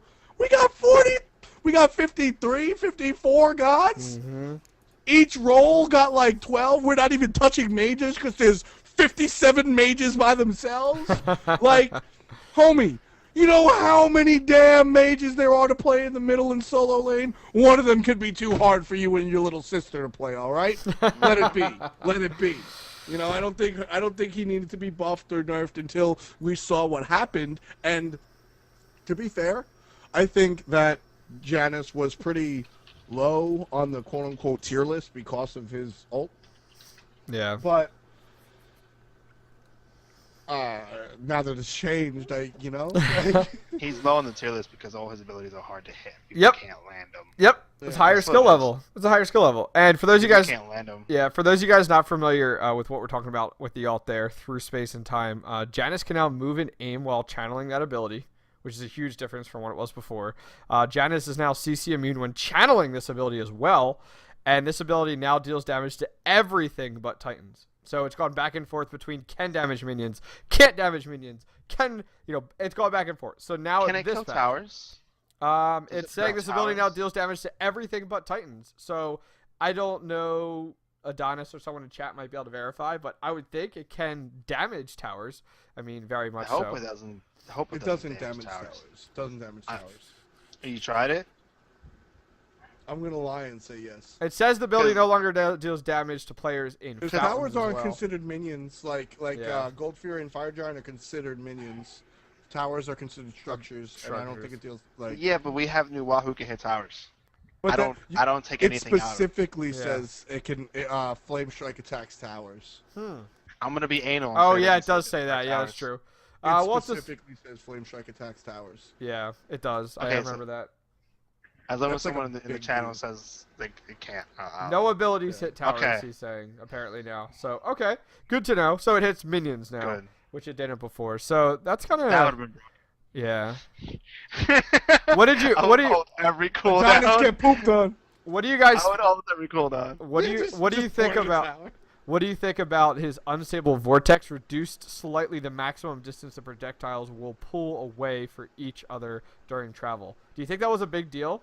Like, I don't care. yeah, I was gonna It's say okay. because I was watching Dry Bear over the patch notes when he was reviewing it, and it seemed it was very much talked about as a big deal. Which to me, it's like not really a big deal. I don't know if you're really gonna double physically know the. I don't know if you're gonna know It's the all the double distance. tap. Yeah. It's all the double tap. If you can't land a double tap, you're not playing that god. That's real talk. You got to be that good, and that's okay. They should have characters like that. Exactly. Like, Give me a character who's based on doing a one-frame blink like Tier, and I'll be the only one who plays them. Give it to me. Give it to me. I want to give a shout out to one player. I forgot his name. Okay. It was Great like shout out. SSAD. It was like SA. I can't pronounce his name. It's like SSADFF, whatever his name is. If you see him in a high rank game, Yeah. this dude can on reaction Mm-hmm. on a consistent basis land the Agni 2 into 1. Mm. This dude, we were doing Go Fury. A Tier blinks into Fearless Us. He 2s and drops the 1. Stuns him mid Fearless. Wow. That's The like Tier instant. would have got 4 people in the Fearless and probably got Go Fury. But he's like, he just reacted so fast the whole game. He's new too. I don't know who he was. Okay. But That's awesome. yeah. So Shout out to those one frame links in the game. I want more of them. Give me, please. So yeah, so shouts to the guy that he also can't remember the name of. Yeah, right. His name was SSADFFF something. That's his name. I'm not trolling. Look on that. That's literally his name. His name is SSADFF. His name is long as hell for no reason. Oh, look, I'm not- look, there's Cret! There's Cret! Cret's been saying it since the patch! Cret's been saying it since the patch! Like, I know. made a YouTube that's- video about it! I want things like that in this game. No, It me should too. be in the game. That's It exactly what I should said to be. Cret. He should have the benefit that he is that godlike that he can rape you for it. I love I that. completely I want that agree. on more characters. I completely Please. agree. I completely agree. I need to... Cret, I don't know if Cret's been watching the whole time, but Cret hasn't said a damn thing in chat. Which Me and usually he Whoopi have jumps been in. chat. Yeah. But you don't understand. Me and Cret usually watch patch notes together, and we were watching that patch note. And he was like, no, Agni's going to be so broken, and nobody complained about it except for Cret. And I was like, no, Cret is good. No, it's so stupid. And then it went live, or the PTR or whatever, Yeah. and he made a YouTube video about it. Yep. He put it on Twitter. He was like, it's going to be so dumb. Blah. We finally talk about it, and Cret's like, yo, yeah, Agni, it's OP. Like, that's my boy Cret. His ears burn. His ears burn when he hears somebody talking They about tingle a Agni. little bit, somebody's talking about it. So we also got in this patch something to talk about, which I'm eager to hear how Wolfie feels about it. They made some adjustments to the deserter system, and I like it. For those of you guys not familiar, I'll go over it real quick, and then I'll ask you guys about it. When a person deserts a match, a 24-hour clock starts. Each time that person deserts a match, the clock starts over. There's no difference from leaving a match lobby now and leaving a game in progress. The first time you are a deserter, you get 30-minute ban. After that, you get 60-minute. After that, 120. After that, 4 hours. My question for you guys is, do you feel this is a step in the right direction, but do you feel this is enough? Like, do you feel this is a good deserter system? I don't really care for the deserter system. I think the best deserter system in the world was Han. Okay. I think that if you desert, if you leave games, you get put into a separate queue where you play against people who desert games. Right. Ooh. If you leave a game, you play with and against other leavers. Mm-hmm. That would be awesome. There's a preferred queue and a leaver queue. Now, how do you get out of and you had to earn your way out of it. 24 hours or something like that? You'd be on a timer before you got out of the lever queue, yeah. I think that's awesome. I'd love to see that. If we had the population to support it, which there probably is for levers, we probably could support that. No problem. I like the. Well, you technically you can still get into regular games if there's no one in the non-preferred queue. Okay. But you're last. You're in the back of the bus. I like that. I mean, I think it makes sense. And people might be like, oh, well, what if you accidentally have a network issue problem?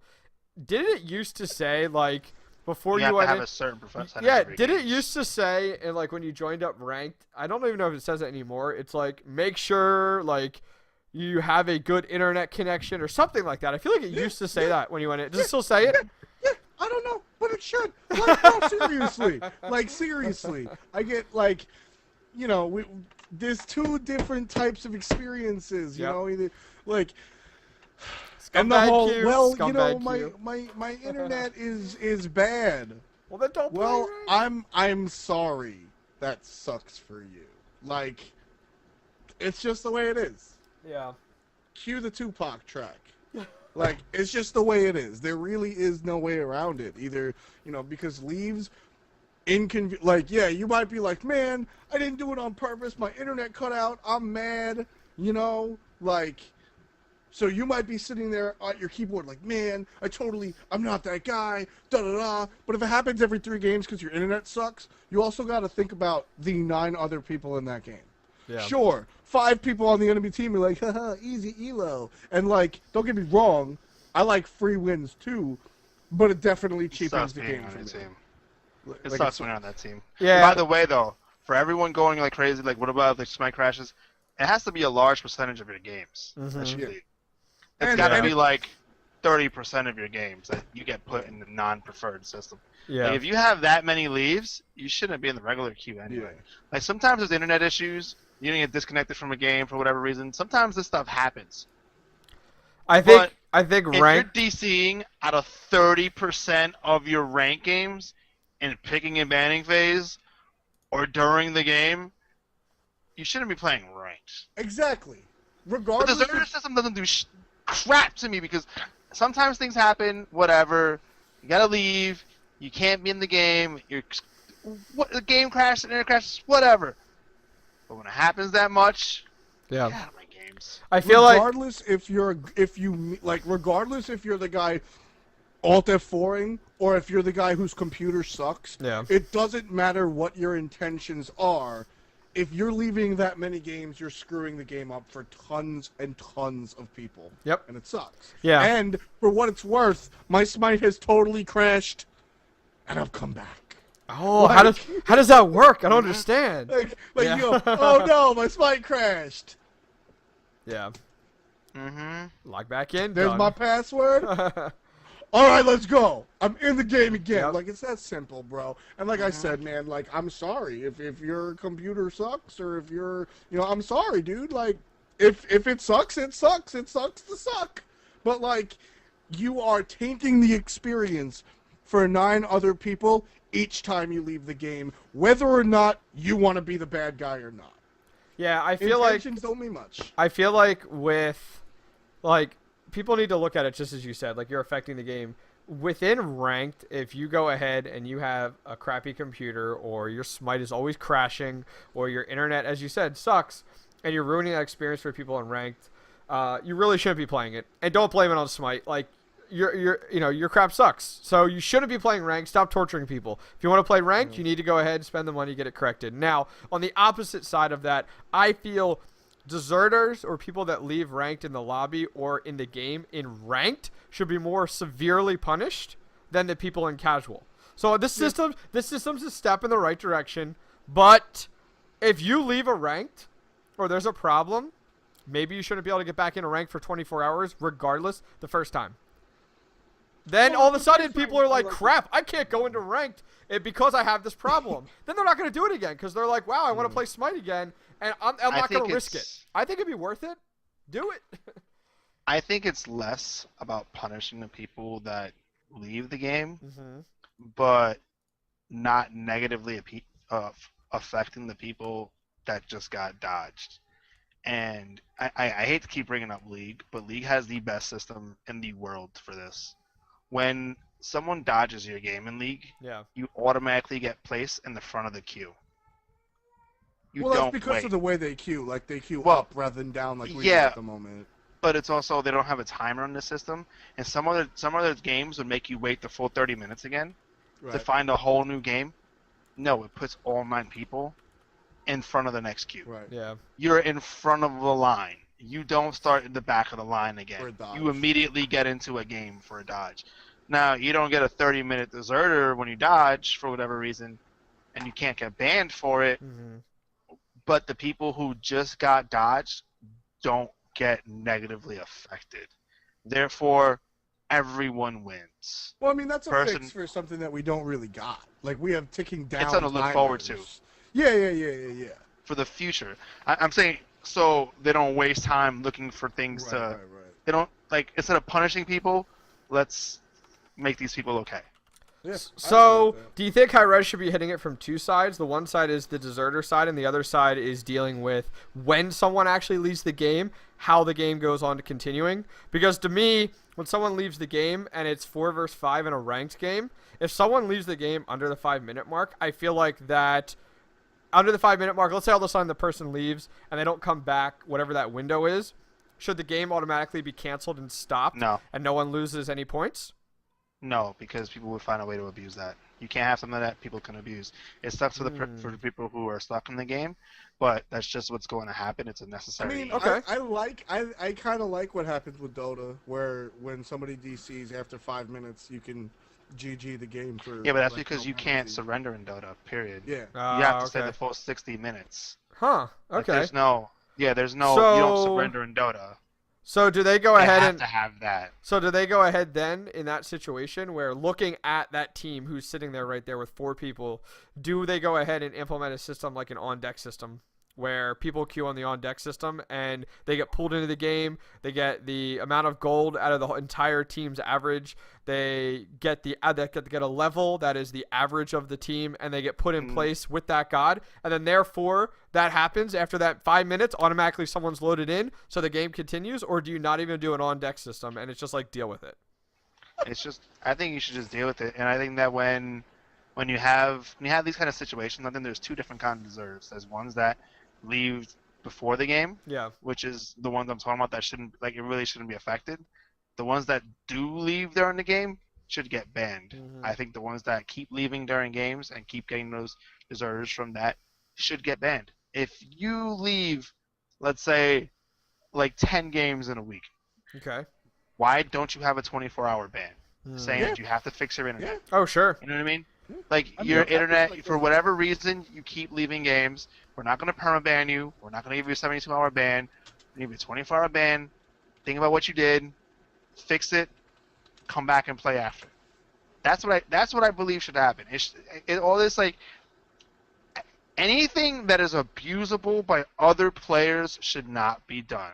If you have a system in game where one person can leave and nullify the whole game in the first 5 minutes of the game, is a bad system because people can abuse it.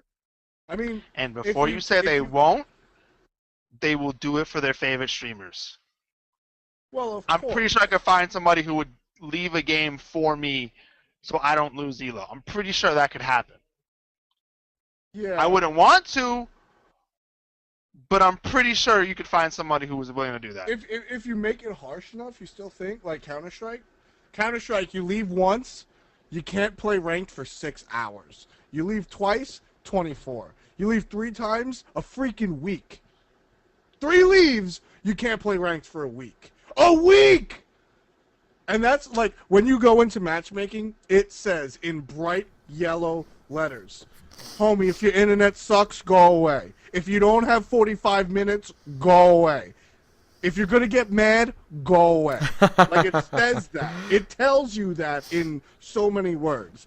You leave 3 times and you can't play for a damn week. So, like, I totally agree with you. I mean, I come from a world of MMOs where, like, you find the exploits and you do it as much as possible. But, like, you know, even if it's even if it's for your favorite streamer, you're really gonna take a week ban. Yeah. Like, if you make it harsh enough, you know, then I think it's good. But like, it's I don't know. All I know is I am very good at composing myself. Like when I lose and get pooped on, I don't get mad. Me and Wolfie like yeah, I know. I rage. I all over the place. I don't really rage. Like, I'm good. I don't get mad. Cause I sit there and maybe it's different because you're, you know, one of the better. But I sit there and I'm like, you know, I'm 0-3. Like, damn, this Hunbats is just better than me. Crap. You know, like I have moments like that. But when somebody on my team leaves or somebody on the enemy team leaves, I rage. It's over. Yeah. Ask the viewers of my stream. A lot of my viewers come to my stream because they like that I'm just chill. Yeah. But I'm a different dude when you leave. Like, I played a casual the other day, 55 minutes, 5v4, and I'm sitting there like, this isn't a game of Smite. Yeah. I'm not playing Smite. This is a waste. It's a casual 5v4. Like, I just can't deal with it. And there needs to be something that fixed. Like, I was on the team of 5, and like, yeah, sure, it was partly my fault that we couldn't win. It's irrelevant. Doesn't matter. It's 5v4 and it's not a game of Smite. Because they were better than our team. So they were good enough to not let us win, but they only had 4 so they couldn't win because math rules. And like, yo, at the end of the day, man, at the end of the day, I was like, all right, this is what we're doing. We're getting Fire Giant and we're hitting mid. And if they kill us, they win. Yeah. Like, I don't care. Like, I was so mad. And everybody on the team reported me for BM and throwing the game. And I'm like, dude, I just spent an hour playing a 5v4. Yeah. Like, it's not fun. For nothing. Yeah, and that was a casual. Yeah. If that was in a ranked, I would understand a little bit more. I wouldn't feel like my time was being wasted, but it's still not the same as playing a game of Smite, even when you're on the 5 team. It's just not fun. So like, something's got to give, man. So do we? So do we agree the current deserter system that they applied this patch is okay, but it's a step in the right direction, but it's still not severe enough? Step by step. Okay. It's just step by step. Okay. Like, you can't. I think you just ban people. I think you just step up your banning system for these. I mean, I don't agree with the way that Counter-Strike does it because this game is supposed to be more wide audience. Sure. There's supposed to be a lot more people that are going to be playing the game, so you have to watch out because people don't like being punished. But there should be a standard of what happens, and I think the best way to do it is you do it too much. You get too many reports, you get banned for a day. Yeah. You get banned for a day. You get banned for 72 hours. I don't think you leave 3 games. No, because you might be trying to fix an internet issue, whatever the hell. Something might happen. It might be whatever happens. But over the course of time, you got DC'd from 20 games that week. Yo, we got a problem. Yep. Can we handle this, please? Like, it shouldn't even be like a hard process either. It should be just like, okay, this person deals with AFKs. Mm-hmm. Like, it's probably gonna get a ton of them when the game gets big. Yeah, it'll be even worse. Yep. You might have to. The leaving's not gonna get any better at this point. So they could also make you lose more Elo when you leave. Oh, yeah. You could also, if you leave, it counts as 5 losses. That'd be pretty If you severe. leave during a game or DC during a game, it counts as 5 losses. You know what makes me so mad though? Somebody in That chat. could happen. Somebody in chat I saw posted earlier and was like, "Well, what if I'm in a ranked game and my mom tells me to get off the computer?" And I'd be like, "I don't know if you're trolling or not, but I wanted to be like, you can't be playing ranked, dude. You can't. You're not allowed." Like, Not our problem. Like it's like you know you make it like you're kind of putting light to it, but yeah. like the Counter-Strike thing remains, and Yep. you know we said it used to be on the ranked thing. I'm still not sure. Like you gotta have set aside 45 minutes. Yeah. Like if you got a half hour to play the game, you can play casual and like you know I basically when it comes to casual like. I don't care what happens there, but I kind of wish there was a third mode. That's whatever. But like, when it comes to casual, whatever. But like, homie, you got 30 minutes to play because you got to go to a piano recital in a half hour. Don't queue ranked. Yeah. Get Exactly. out. You know this happened to me this week. I just remembered about it when you just said it. Someone got mad at me for yelling about them in my stream. He came in and yelled, "I had to go take care of my kid. Why the hell are you playing Smite when you're taking care of your 1-year-old? Yep. Yeah. Dude, I You only should be feeding your kid, not playing Smite." Dude, when Why'd you queue ranked? when I play ranked, like I have a son, I know how that is. He's like 1.5. When I play ranked, I only play on Tuesdays, and like I tell my wife, like, hey, I'm playing ranked, like unless he's injured, which is of course understandable or something like that. Like, hey, don't interrupt me, I'm playing ranked. So I completely understand. Like, you need to have the time available. You know, it's just how it works. Basically, the whole, and this is something that the MMO player in me has had to deal with a lot. The whole, it's just a game, doesn't apply in ranked. Correct, I agree. It doesn't. Like, it really just doesn't apply. I'm so like, you know, dude, if your like dog is having a heart, like you know, if your 1-year-old is, if your kid is like, emergency happens, it happens, bro. You didn't queue up ranked knowing that that's what was gonna go down, but like, if you gotta feed your dog at 6 o'clock and it's 5:30, don't queue up, bro. Yeah.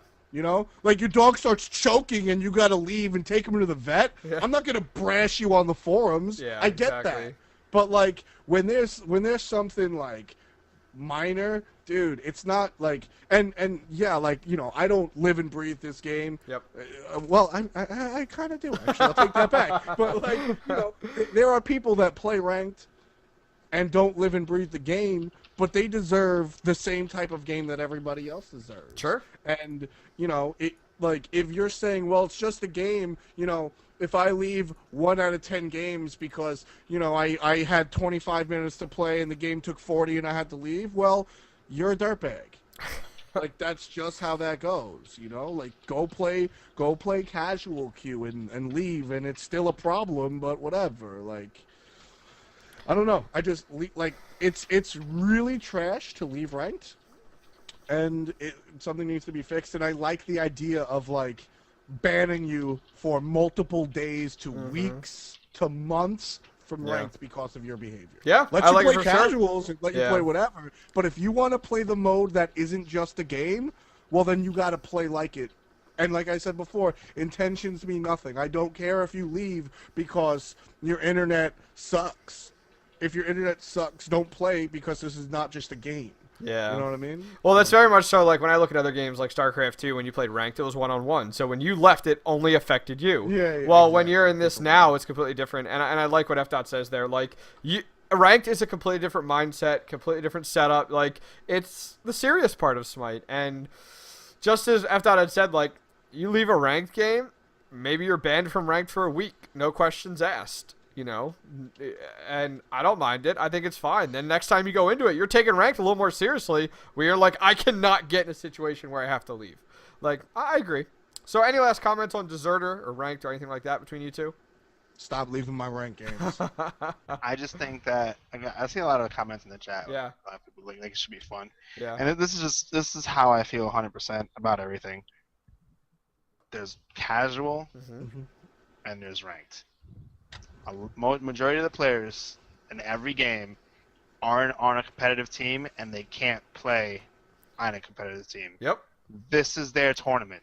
That's my they play tournament. ranked. That's my tournament. That's where they show their stuff, and that's where they get to practice. So you gotta have the tryhards, and you have to have a place for the casuals. Yeah, for sure. Now, I personally wish that there was a draft mode casual.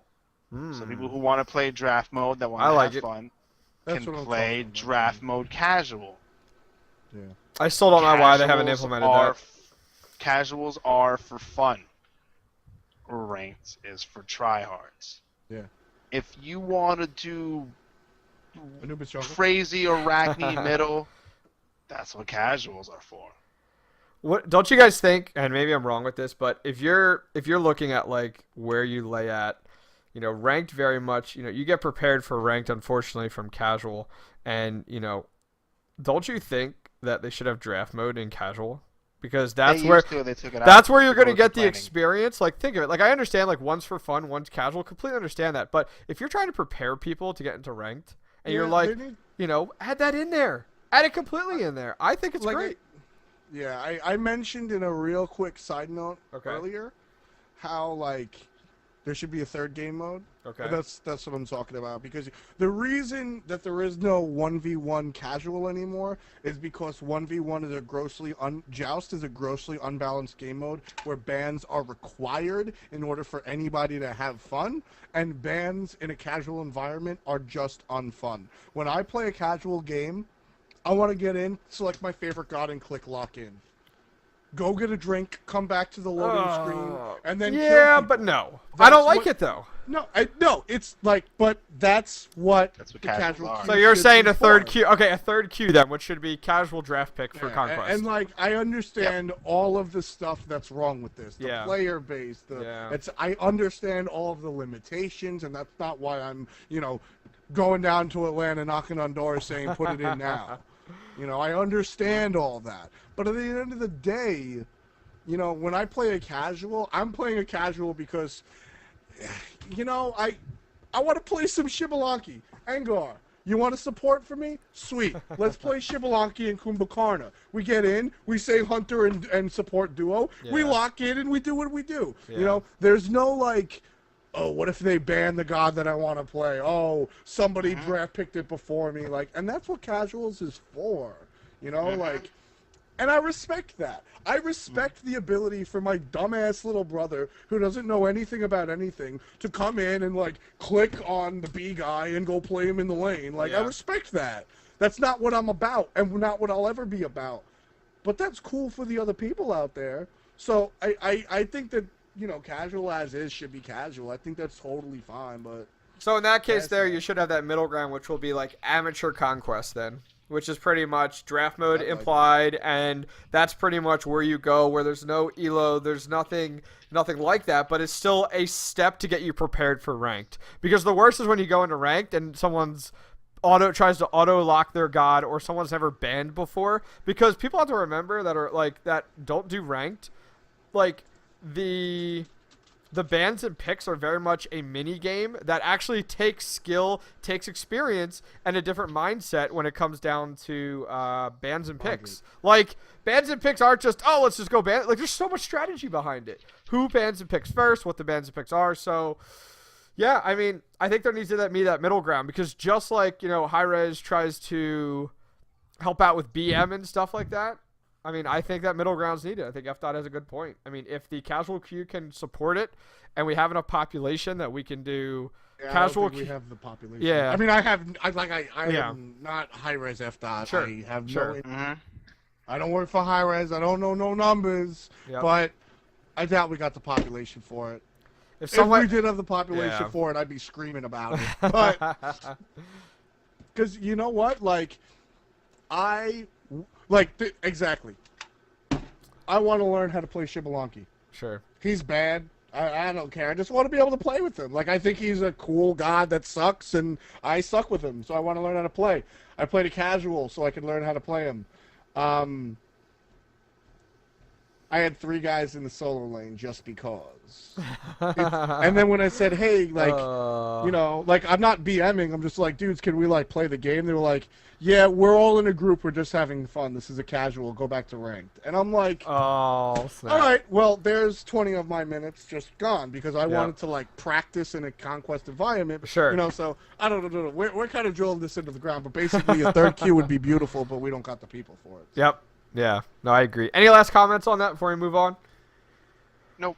All right. Great. Last things, don't really need to talk about it, but thought I'd bring them up. Assault, you can now go ahead and trade your gods that you get. That's Assault. So I think that's pretty cool. I like that. I'm happy about that. Sometimes you gotta lay groundwork and you gotta play Assault, and sometimes you don't get the god that you want. Yeah. I'm okay with that. Yeah. F knows what groundwork is.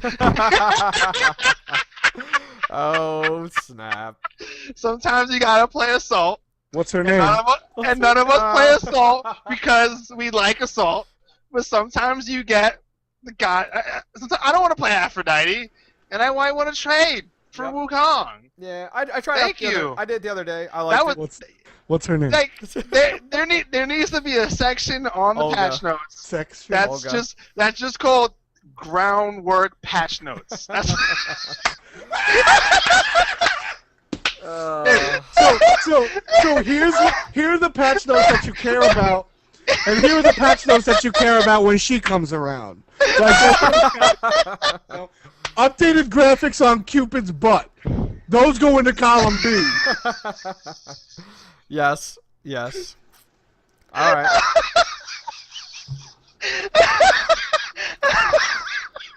So, outside of Assault, yeah, right. Outside of that, we also had, outside of Assault there, we also had, we now actually have the Siege Juggernaut added to the game. So we now have that model getting taken out. I'm very happy about that. That the original model was nothing impressive, so I'm happy to see that we have the Juggernaut added in there.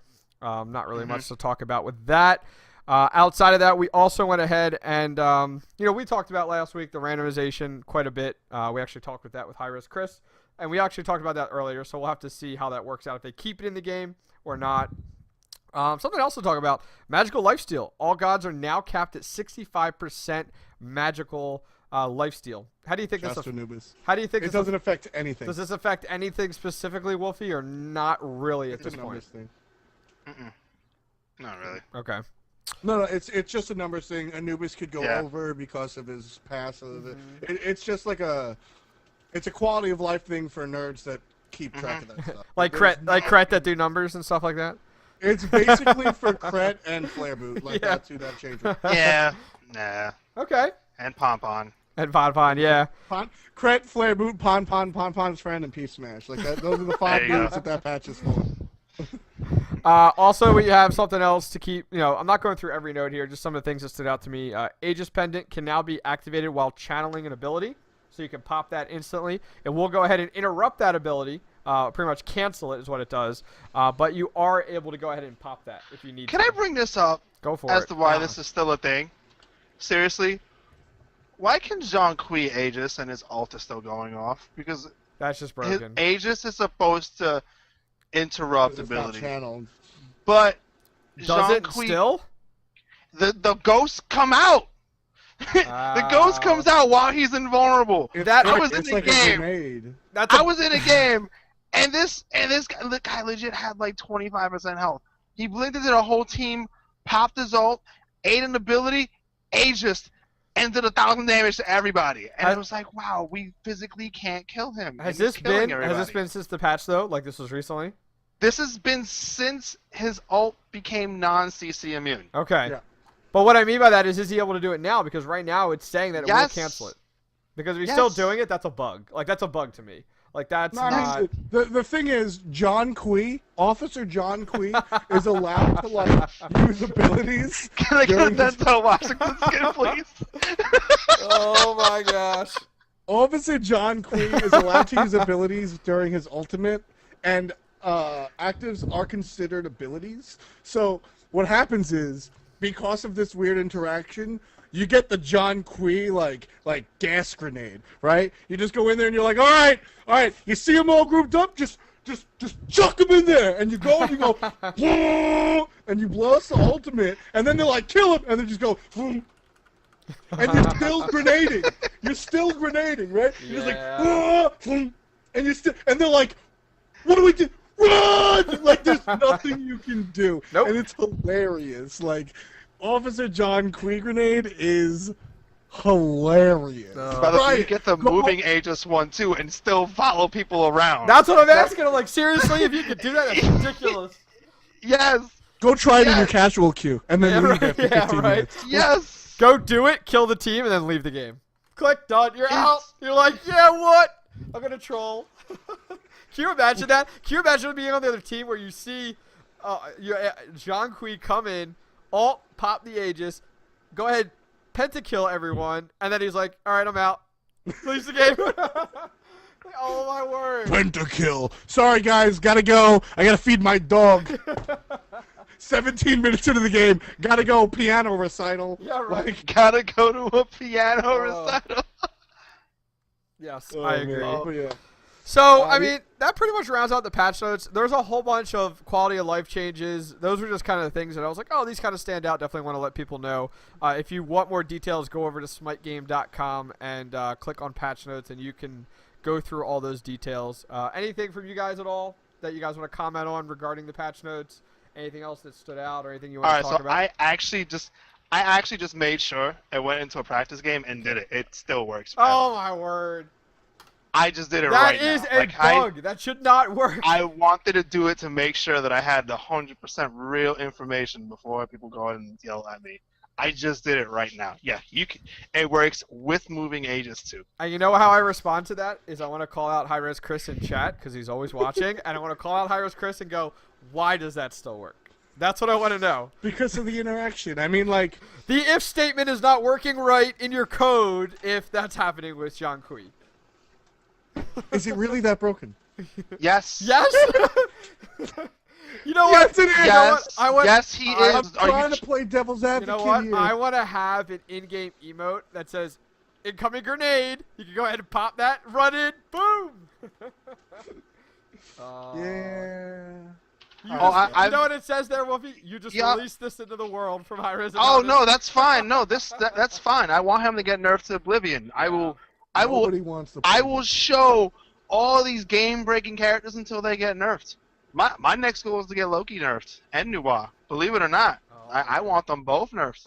You think Those Loki are ridiculous. needs a nerf? Stealth in this game is broken because there's no counter.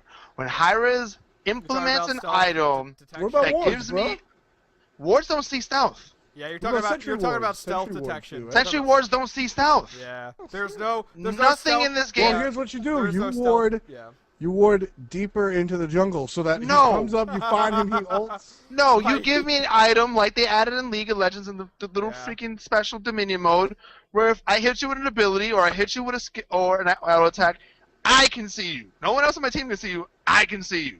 So you can't just freaking go stealth and turn around at 2 HP and do absolutely nothing. It should cost me 2,200 freaking gold, but I should be able to counter you for it. If I can counter Poseidon by having Aegis, I should be able to counter your stealth. Towers see stealth, dude. It's good enough, dude. I hate you. No, I agree. I think Sentry Ward should have the ability to have stealth detection. I hate you. They really should. It is. I can't tell you how many times people have come on my channel, but Loki would be useless. You know, he's the only character in the game who can do that. That's the reason you don't have. No, when there's only one character in the game who can do that, that's even more reason to have a counter to it. Honestly, I don't like the idea of having an item like that. I just think that like Sentry Ward should see stealth. Yeah, that's what I was like saying. that'd be Gucci enough. I'd be okay with that because like I don't know. Loki is that, or you or that, or you can have that, or that, yeah, that, or you can have an active that's why. that allows you to see stealth. What if you had an problem active? is, What if you had an active that you could pop, and then you can go ahead That's and see why stealth for he's that easy to moment? kill, though. Yeah. But that's why the rest of his stuff isn't that good. Yeah. It's because stealth is such a broken mechanic. They had to gut out the rest of his kit.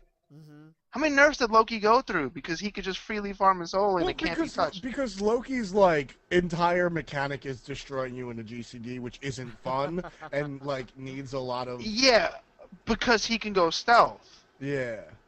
If technically Fenrir does the same thing, but he's not stealth. Yeah, that's true. I mean, yes and no. Like, Brutalize isn't as, and I mean, like, I don't know, the stun and the basic Brutalize. I understand all that, but for the basic concept, it's the same thing. I suppose. I won't He's gonna kill you one. thing. Yeah, it's not 100% the same thing, but it's the same mentality in mind. He's gonna Right. kill you really fast. Now, you can see Fenrir though. If Fenrir messes up when he's in the middle of your team, you know where he's going. If he leaps over a wall, you know he's going over that wall and that direction. Yeah. When Loki goes invisible, he could be in your mom's room and you don't even know. The surprise. Him and your girl I are in like the the closet reference. and you don't even know. Bringing a new definition of the term Brutalize. Yeah, right. Like on the like he could be anywhere. The funny And thing is, and there's no way to know. the funny thing is, And there's look not how a long, single item to know. Look how long That's Loki's been in the true. game and nothing's been done though. Like, look how long I he's been in agree. the game. It's because he's a hard character to play. He is. Very, Believe it or not, very, very, can't- very, very. People true. come out and they say, like, oh man, Fenrir's easy to play. Loki looks hard. But while the character itself isn't hard to play, it's hard to make the right decisions on him because if you mess up once, you're dead and throw the game. Look how Loki- much of a skill level though it will add until the skill cap with Loki. If wards did go ahead and detect, even sentry wards detected him, it would add a whole new level for sure. I would rather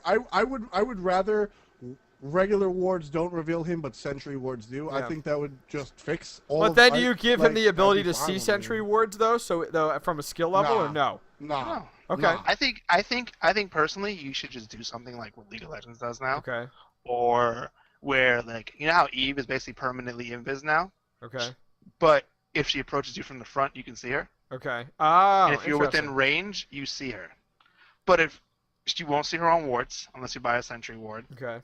and unless she approaches you from the front, you're not gonna see her at all. I don't know. But I like the there's a activated. range. I like the activated. The activated is stuff. fine, but I also think that I do agree with the item that they had, where if you hit somebody with a move, you see that character stuff. No one else. Huh. I don't No know. one else in the team. Well, right now it currently works with dots. Yeah. You don't see them, but you see the combat no. damage. Yeah. I mean, you physically see that character for the next Okay. second and a half. Here's the two things that I like about Loki. Well, one thing that I like about Loki is stealth. His stealth is arguably one of the loudest things in the game, and I don't care if You you're can like, fix that. I listen to music. Like, shut up, bro. If you're playing competitively, like, Yeah. Counter-Strike players buy like $9,000 headphones, maybe a slight hyperbole, but like, sound matters in Counter-Strike. In League of Legends, Yep. sound, Yep. I don't know if sound matters in League, but like, sound matters in Counter-Strike, and sound matters in Smite. You can tell when somebody's coming out left or right jungle. Like, Yeah. you could totally tell. And the fact that Loki's Vanish is so incredibly loud is a balance mechanic. And I think that what I would really like is Loki made noise when he was around you, but didn't be revealed. Huh. So like, if you could you could be able to hear him, like if Like he's coming footsteps. from the front, You can hear footsteps. Yeah, That'd be kind of cool. exactly. I like that. you could hear Loki footsteps come right at you from the front. Like that should totally be a legit thing. Yeah. But other than I What do I you like Loki's stuff. What do you think about when you stealth? You can a very small footprint on the field, very small. I'm talking really light. No, I'd abuse that. You don't like that? You'd No, abuse I would that. abuse that. I would Because abuse the hell out it of doesn't that. it doesn't matter it doesn't matter how small or large. If it's there, the best players, it will be a highlighter. Okay, that's true. Like it That's will true. like yeah. like you could make it tiny, but like to the pros, that's gonna be a yellow highlighter on the floor Okay, saying, "Hey, okay. yo, I'm here." Like Yeah. there's no. You know what? That's a good point. You know what I do agree? I think what they should do, well, another mechanic in another game, is they have a delayed stealth. A delayed stealth would be better. So like you pop the that- ability when and a you- few seconds later, then it applies. Yes. Okay. Then you can like lower the sound that makes, which make all the players happier during ganks, but you wouldn't instantly stealth in team fights. Adonis says problem- there are footsteps. Sorry, I'm sorry, dude. Keep going. You can hear the footsteps, yeah. Keep going. My, Keep going. my big problem is that he can do it in the middle of everything and get out, even though he messed up. Yeah. Especially with how cheap cooldown reduction is. Yeah, that is pretty bad. I agree. The cooldown reduction gets so low, he uses his abilities, and like 4 or 5 seconds later, he's back in the stealth. Yep. And I physically can't see him or catch him. So you think there should be a cooldown reduction on the stealth in regards to between the time that you can pop one When stealth you're- ability and the next one? No, I think that when you pop the stealth, you don't instantly go stealth. Okay. Oh, so that would affect you- that it'll- like before he pops his ultimate to get away or vice versa. Okay. Yeah, his ultimate should still be instant. Yeah. But when you pop stealth, instead of just being like, I'm stealth, Yeah. you have like a second. You before fade go you stealth. fade into it slowly compared to instant where I his feel ultimate that. is. That makes sense. I wouldn't hate that. Yeah. I like personally, Loki is a character that frustrates the hell out of me, but I kind of like the way he works. But Yeah. I wouldn't despise the fade into stealth. I just don't like I don't like the stealth doesn't have a counter. Yeah. That's why. That's that's my problem with them. And See, like you got to hit him with a silence or a dot. Those are the Yeah. those are the counters, right? Like you get him with the Thanatos scythe, Athena's really good. or you get him with the Athena taunt. Like Yeah. there there are counters. They're just extremely specific and small. It's not like it's a global counter, which we talked about this earlier, and you like to bring this up. How a certain guy. Is it okay if Loki's countered by AMC, Thanatos, Athena, whoever else has a Xbalanque, people that have silences and dots? Is that a good enough counter for Loki? Not with the way he works. You don't think so? I think it's too soft Word. because he can still dodge. Like, it's still really easy to dodge Yeah. it when you go stealth, and that's the problem. It's not like let's put it like a counter in my mind is Fenrir's brutalized to Tier's fearless. Right. When Fenrir brutalizes you, you're not doing anything. When you're going, it's just that's what's going to happen. It's what happens to Loki is a soft counter. Yeah, I feel you. And that's my biggest problem with it. I hate it's so annoying to go against because he will split push, you'll go after him, he's instantly invis, and there's nothing you can do about it. You just pray that you're going the right. That's just a problem. That's a big, and this is why I'm always happy. Oh man, Loki fought the meta. Great. I say Loki's ass on my stream. Don't play him. He's terrible. That character's bad, and it's like he's back in the meta again. Do you see the havoc he's running just by being what he is? How do you deal with him? Yeah. You can't see him. You can't fight him. How do you deal with him? Teams are just going to ban him out because you can't pick a squishy in the solo lane when there's a Loki in the game. You're scared of what jungler you pick because there's a Loki in game. He's basically Odin, but he kills you really fast. He changes your entire team comp because of who he is. And your build. People were like, what's wrong with best build? Why did he buy breastplates? Because Loki is two-shotting him. Yeah. He right. has to buy a breastplate too, or he's going to die. Yep. No, that's a good point. All right. Any other comments you guys have about the patch? Nope. Nope. All right. We're probably going to skip the community questions for today as we are quite a few hours in right now. So pretty much that'll round out the show today, folks. For the Smite update. If you guys want to check out the previous episodes, all 54 of them, and check out this episode, you can go ahead and check it out, youtube.com/the-Smite-Update. The show will be up end of day Monday. The audio version will be up end of the night tonight. So keep that in mind if you're going to go check out the video version as well. Shout out to everybody who gave us 5-star reviews on the iTunes store. Keep it up. It keeps our show higher ranked under the video game Smite section. So please make sure you keep giving us 5-star reviews on iTunes if you're one of those audio listeners. Shout outs to Hi-Rez for hosting this show and allowing us to go ahead and have it on their channel on Twitch. Make sure you guys keep going down to that streamer feedback button at the bottom and giving feedback, letting Hi-Rez know that you like the show. They don't know if they're not going to, if they question taking it off, maybe you guys give them a little feedback there and let them know, hey, you love it. Keep doing it without a doubt. And before we go ahead and jump out of here, Wolfie, where can people check you out when you're not guest hosting with us? And you can always catch me on Twitter, which I post random stuff all the time. So you got at CO_Wolfie, or you can catch me on my channel by the name here. I'm dropping a heart in channel, twitch.tv/competitive_online. I'm the happy-go-lucky Puerto Rican that always yelling and having a good time and raging at people. I like it. I like it. F. Dot, what about you? Where can people check you out when you're not hosting the Smite Update? You can find me at twitter.com/f.ny. I tweet a lot about competition, whether it's SWC, LCS, competitive Counter-Strike, or the NBA. Like, you put two talented people playing anything, I'm going to watch it, and I'm going to have an opinion about it. So go ahead and follow me there. I tweet all the random stuff, too. Also, my stream, twitch.tv/fswag. I stream a lot during the day. I'm like a morning, daytime streamer. Not a lot of people are out there doing that. The best kind. You know, we have a lot of fun in the ranked queue. You can also find me in the morning on TierMonster, twitch.tv/TierMonster, 7 to 10 a.m. We call it first period. So we hang out and, you know, we do our thing over on TierMonster, wards, etc. So twitch.tv/fswag, TierMonster, and twitter.com/f.ny. We'll all drop it in chat. Thumbs up. Excellent. Also, guys, don't forget, our normal third host is Fats. He wasn't able to make it on time today, so we brought in our guest host, Wolfie. So shout-outs to Wolfie for filling in tonight. Appreciate it, sir. It's always nice to be able to, reach out. I saw him on Twitch, and I was like, and I saw he's even streaming. I'm like, yo, you want to guest host? He's like, yes, when? I'm in. I'm like, 10 minutes. He's like, okay, I'll be there. So shout-outs to you, man. Appreciate you definitely stepping in for Fats.